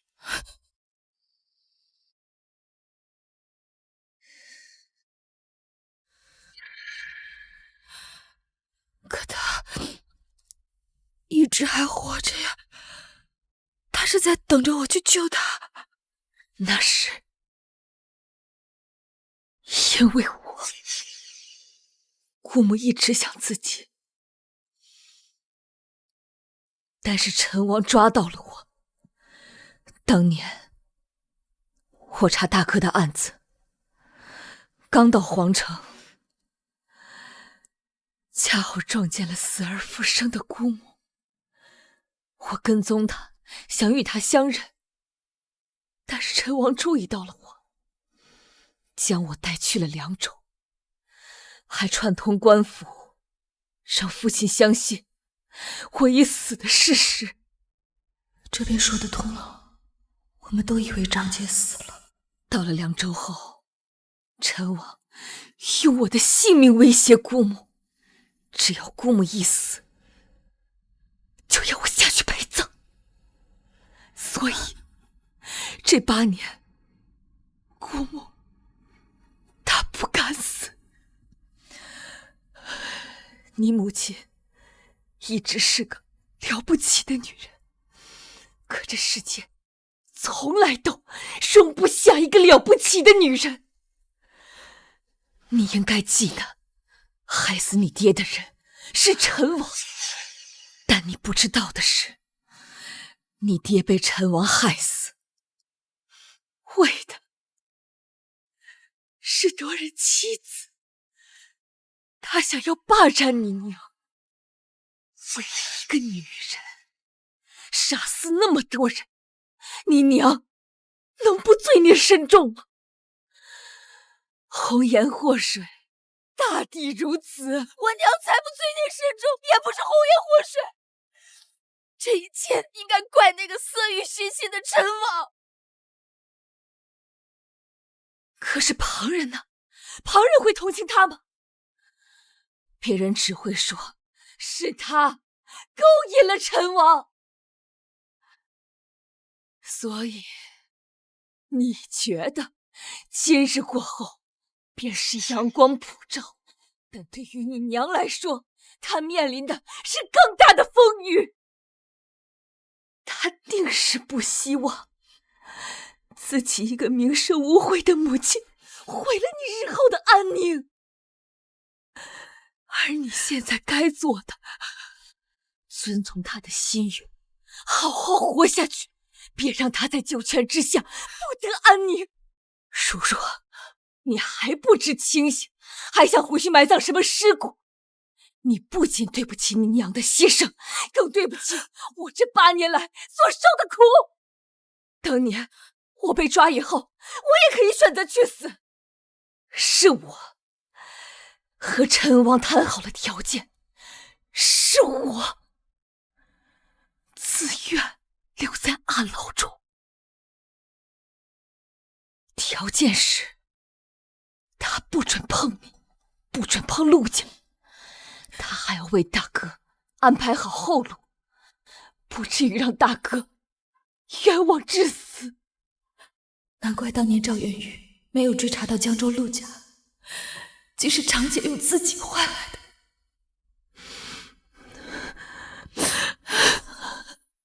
父亲和大哥呢？他们还好吗？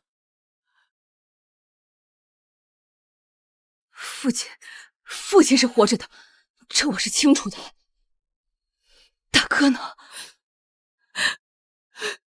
大哥呢？你说话呀！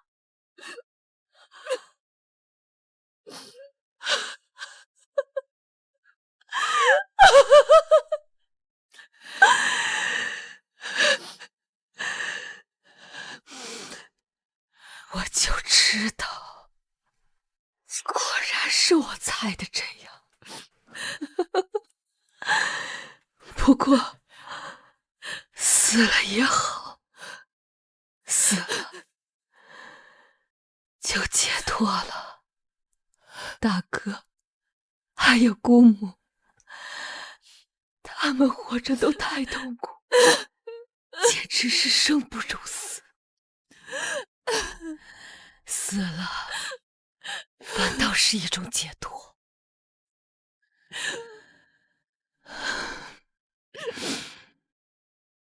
我们应该为他们高兴。对不起，不哭了，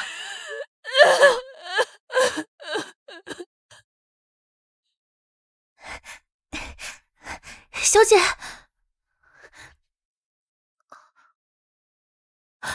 大小姐，真的是您？您还活着？这么多人，是生怕不会被陈王盯上是吗？时巡他们探查过，没有问题。老夫人呢？不是来救老夫人的吗？借一些人手给我，我往宣国去。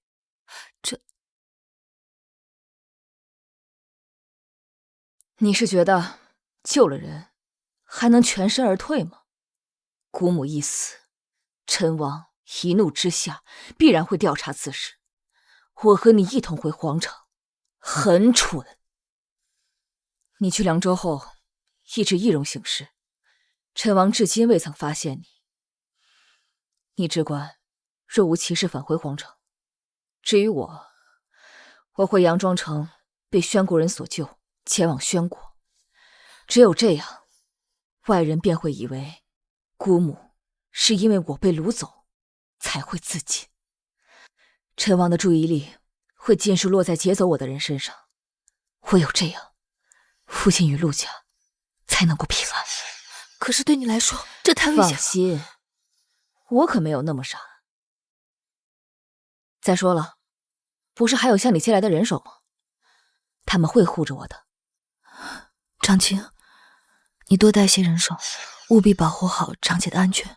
是。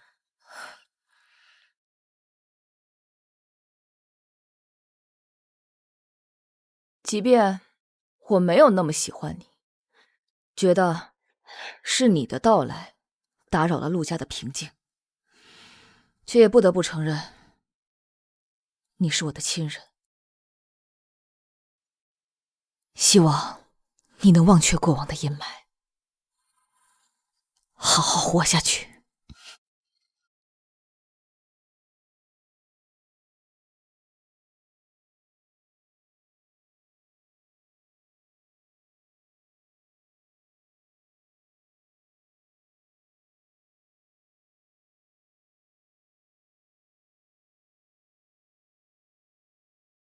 夫人，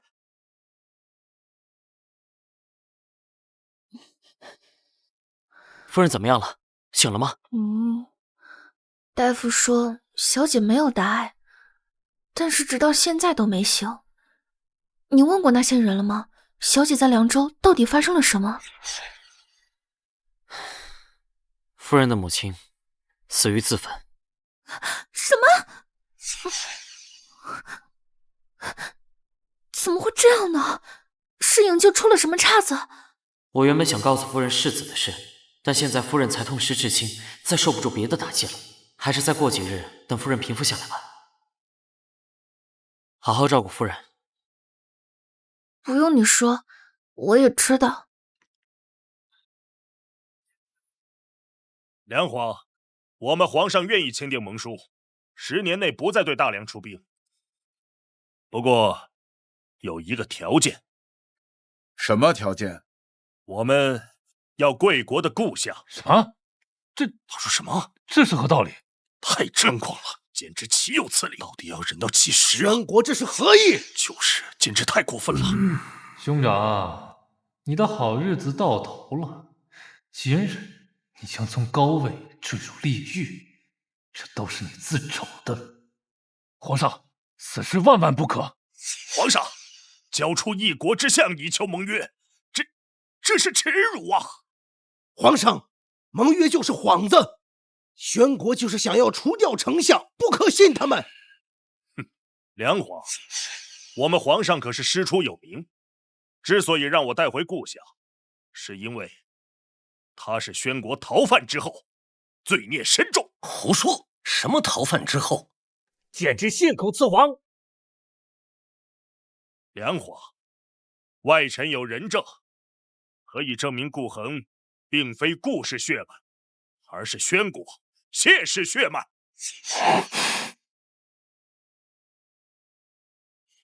一派胡言，绝不可能！皇上。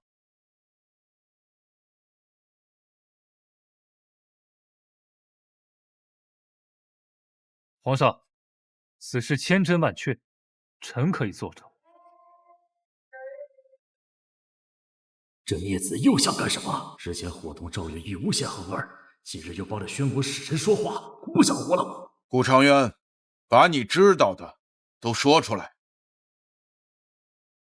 启禀皇上，臣查到兄长，哦不，顾恒并非我的亲兄长，他乃宣国谢氏谢荣清的后人。啊，这怎么可能？如此呀！顾相竟是宣国人，万万不敢相信！宣国人吗？父皇，这简直是无稽之谈！顾恒怎么会是谢家的血脉？顾恒兹事体大，你必须配合调查。是。父皇，谢氏一族早已被灭，又怎会出现在我们大梁？这显然是宣国的阴谋，为了除掉顾相，不择手段。太子，微臣知道您与顾恒关系匪浅，但如果此人真是宣国谢氏血脉，那他背后的意图可就细思极恐。这次绝非臣污蔑构陷，而是有确切证据，伺候我母亲多年的举母，不日前已招认，顾恒就是谢荣清的种。举嬷嬷，她不是失踪许久吗？来人！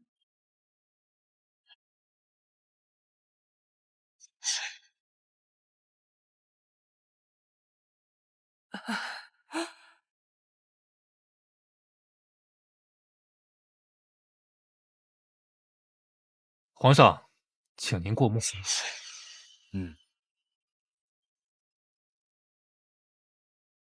二少爷，您太狠了！您对我严刑逼供，您滥用私刑。举母，你清醒吧！你要继续包庇那个野种，是要害侯府、害大梁吗？呸！世子就是顾家的血脉。这究竟是怎么一回事？传顾荣氏。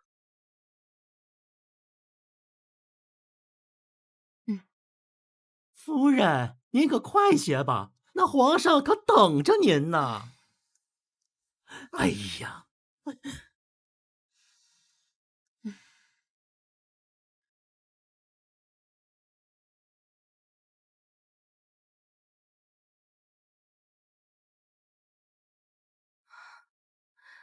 姑母，出什么事了？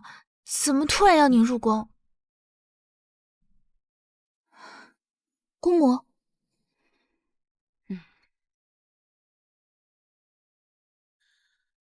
侯府往后就要靠你们撑起来了。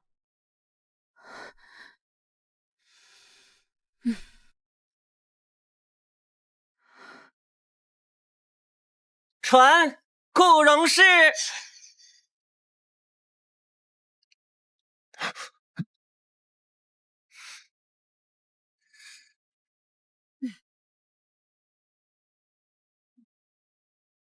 臣妇参见皇上。荣氏，朕问你，顾恒究竟是谁的血脉？是臣妇和谢荣清的孩子。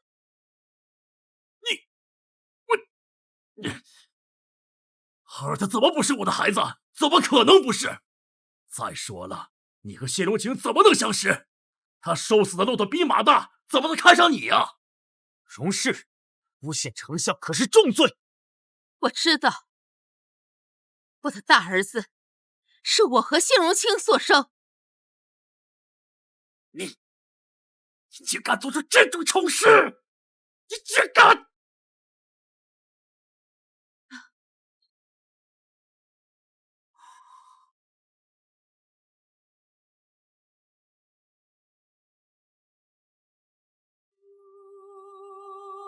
当年谢荣清逃到大梁，身受重伤无法动弹，是我趁虚而入，与他有了首尾，也可以说是我强迫了他。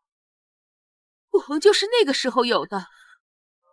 他之所以一出生就带着奇毒，也是因为他的父亲谢如清的毒通过刑房转移到了这个孩子身上。所以呀，我的恒儿，他从小体弱多病，我把他送走，也是怕这件事暴露。可是，随着他长大，随着他名声震动皇城，是我贪慕虚荣，心存侥幸，就把他带了回来。再后来，他慢慢长大，长得越来越像他父亲。我看着他，实在难以亲近。我怕我的罪孽被揭露，所以故意冷落他。但是现在，我必须站出来说出真相。在这个时候，我绝对不会再抛下他，独自一人面对。这本就不是他的错。皇上，您都听见了吗？顾恒就是谢氏的血脉，他本就不该留在大梁。贱人，我杀了你！你这个贱人！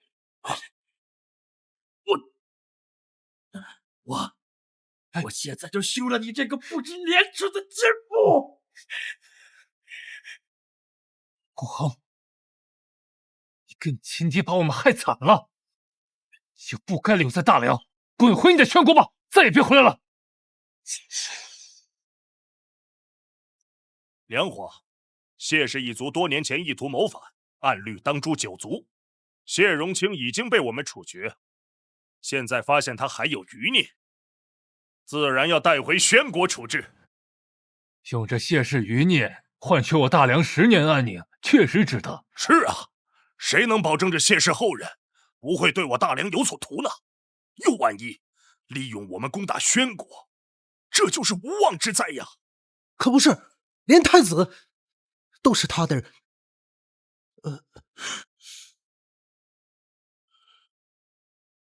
朕决定了。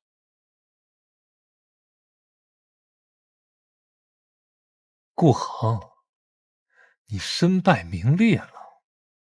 昨日你还是高高在上权倾朝野的丞相，今日就成为了阶下囚。母亲如何了？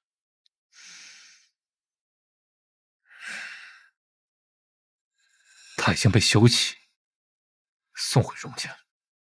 这一切都是因为你这个野种。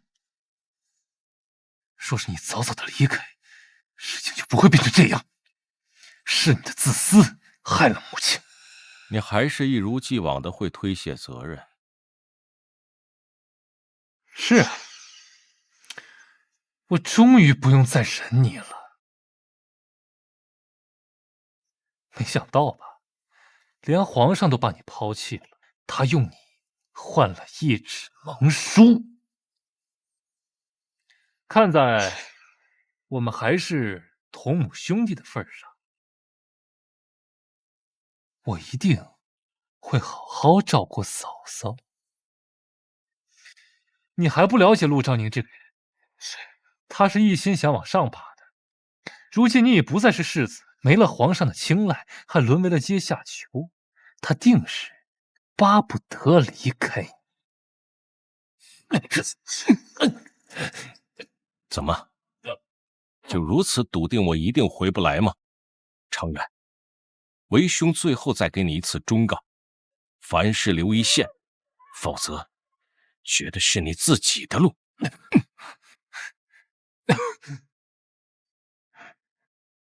你会武功，原来你一直没把我们当家人，居然瞒着我们这么大的事。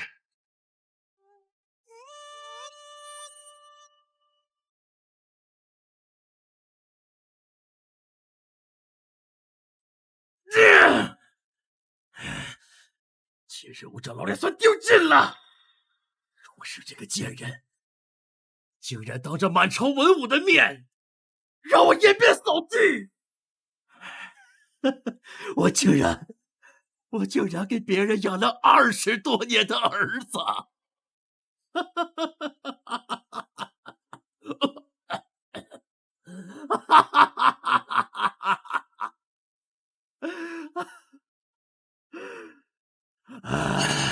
我还亲手把世子之位交到了野种的手上。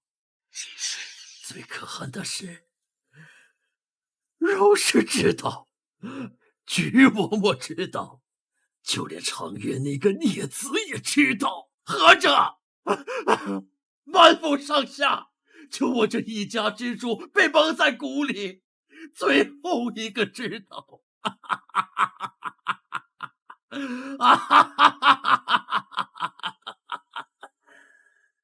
贱人，我把他休了，真是太便宜他了。像这种无耻的淫妇，我就应该把他抓去陈塘，活活的淹死他！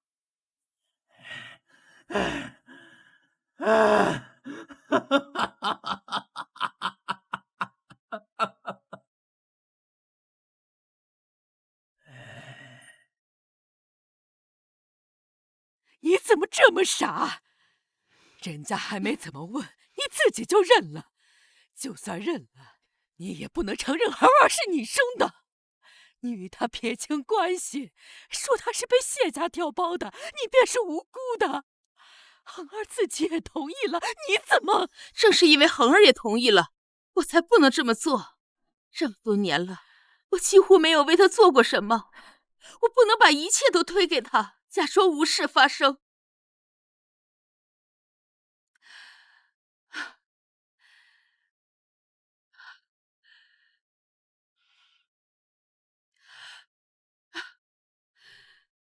娘，我怨过您，是您逼我谢种，我才惹上这么多麻烦。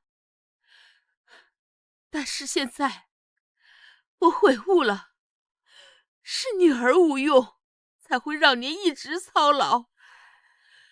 如今我解脱了，我不怪您了。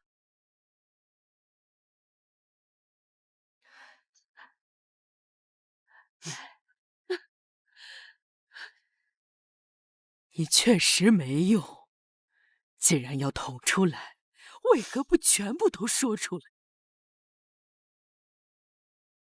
你确实没用，既然要捅出来，为何不全部都说出来？要不是故意不行，要不是他逼你传宗接代，逼你喝药，害你差点被毒死，他还威胁要把你休了。你何必至于去借种啊？你就应该让他知道，不止恒儿不是他的种，长渊也不是，你就该拉着他们一块儿。娘，别说了，长渊再怎么混账，到底是我儿子。恒儿已经遭了牵连，我们不能再让长渊一无所有。顾长渊那个混账，他都已经不顾你的死活了，你还在替他着想。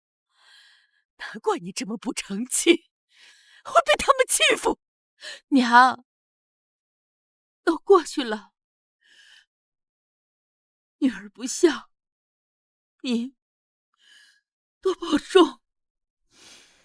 可安慰玉碎，言语所周围，天南有地北，他千江有万水，爱同悲，楼高饮春山，诉说着三回。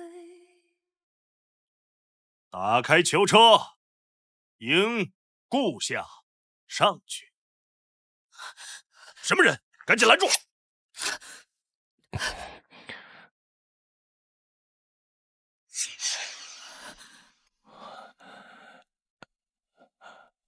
哥叔大人，她是顾恒的夫人，看在本宫的面子上，让他们夫妻二人道个别吧。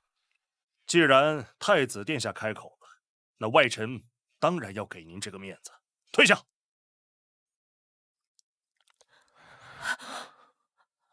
夫君，我要做什么？我该做点什么才可以救你？你告诉我，我都可以想办法。就算让交出全部的家产，我也愿意。我不能再失去任何一个亲人了。没用的，和离吧。你说什么？我说，我们和离。和离书已经放在书房的案头上。陆氏，从今往后，我们再无瓜葛。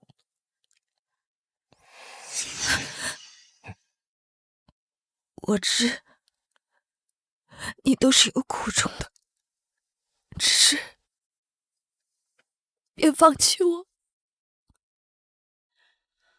放弃我，就像对我没有半点信心，也没有半点指望，将我完完全全排除在你的计划之外，就这样离我而去了吗？这一刻，我竟没有勇气作答。维护他周全，我本该狠心道理，可望着他的双眼，绝情的话终究说不出口。这是我们最后一丝牵绊，一旦剪断，便再也无法相守。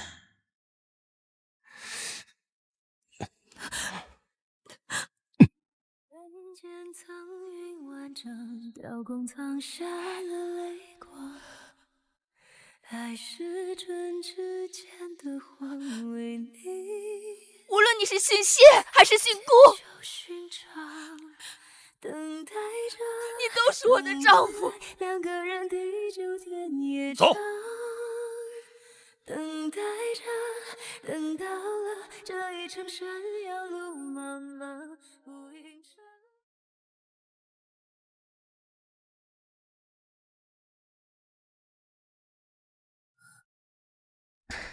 小姐，小姐才经历那么多不幸的事情，本想着世子可以安抚小姐，不成想如今连世子也要离开了。先回府吧。钟青他应该不会有问题的，我们要相信他。他总是有他的计划，我都明白。只是我不能接受的是，他自以为是了，单方面的替我做抉择，决定我的人生。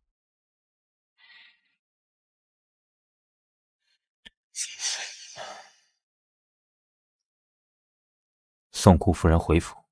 是。世子就这样离开了吗？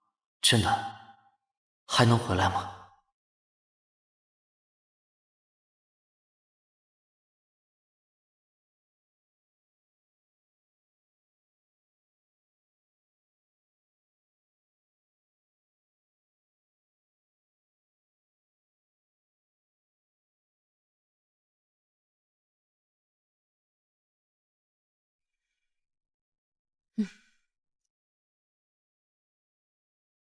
世子这一去，凶多吉少。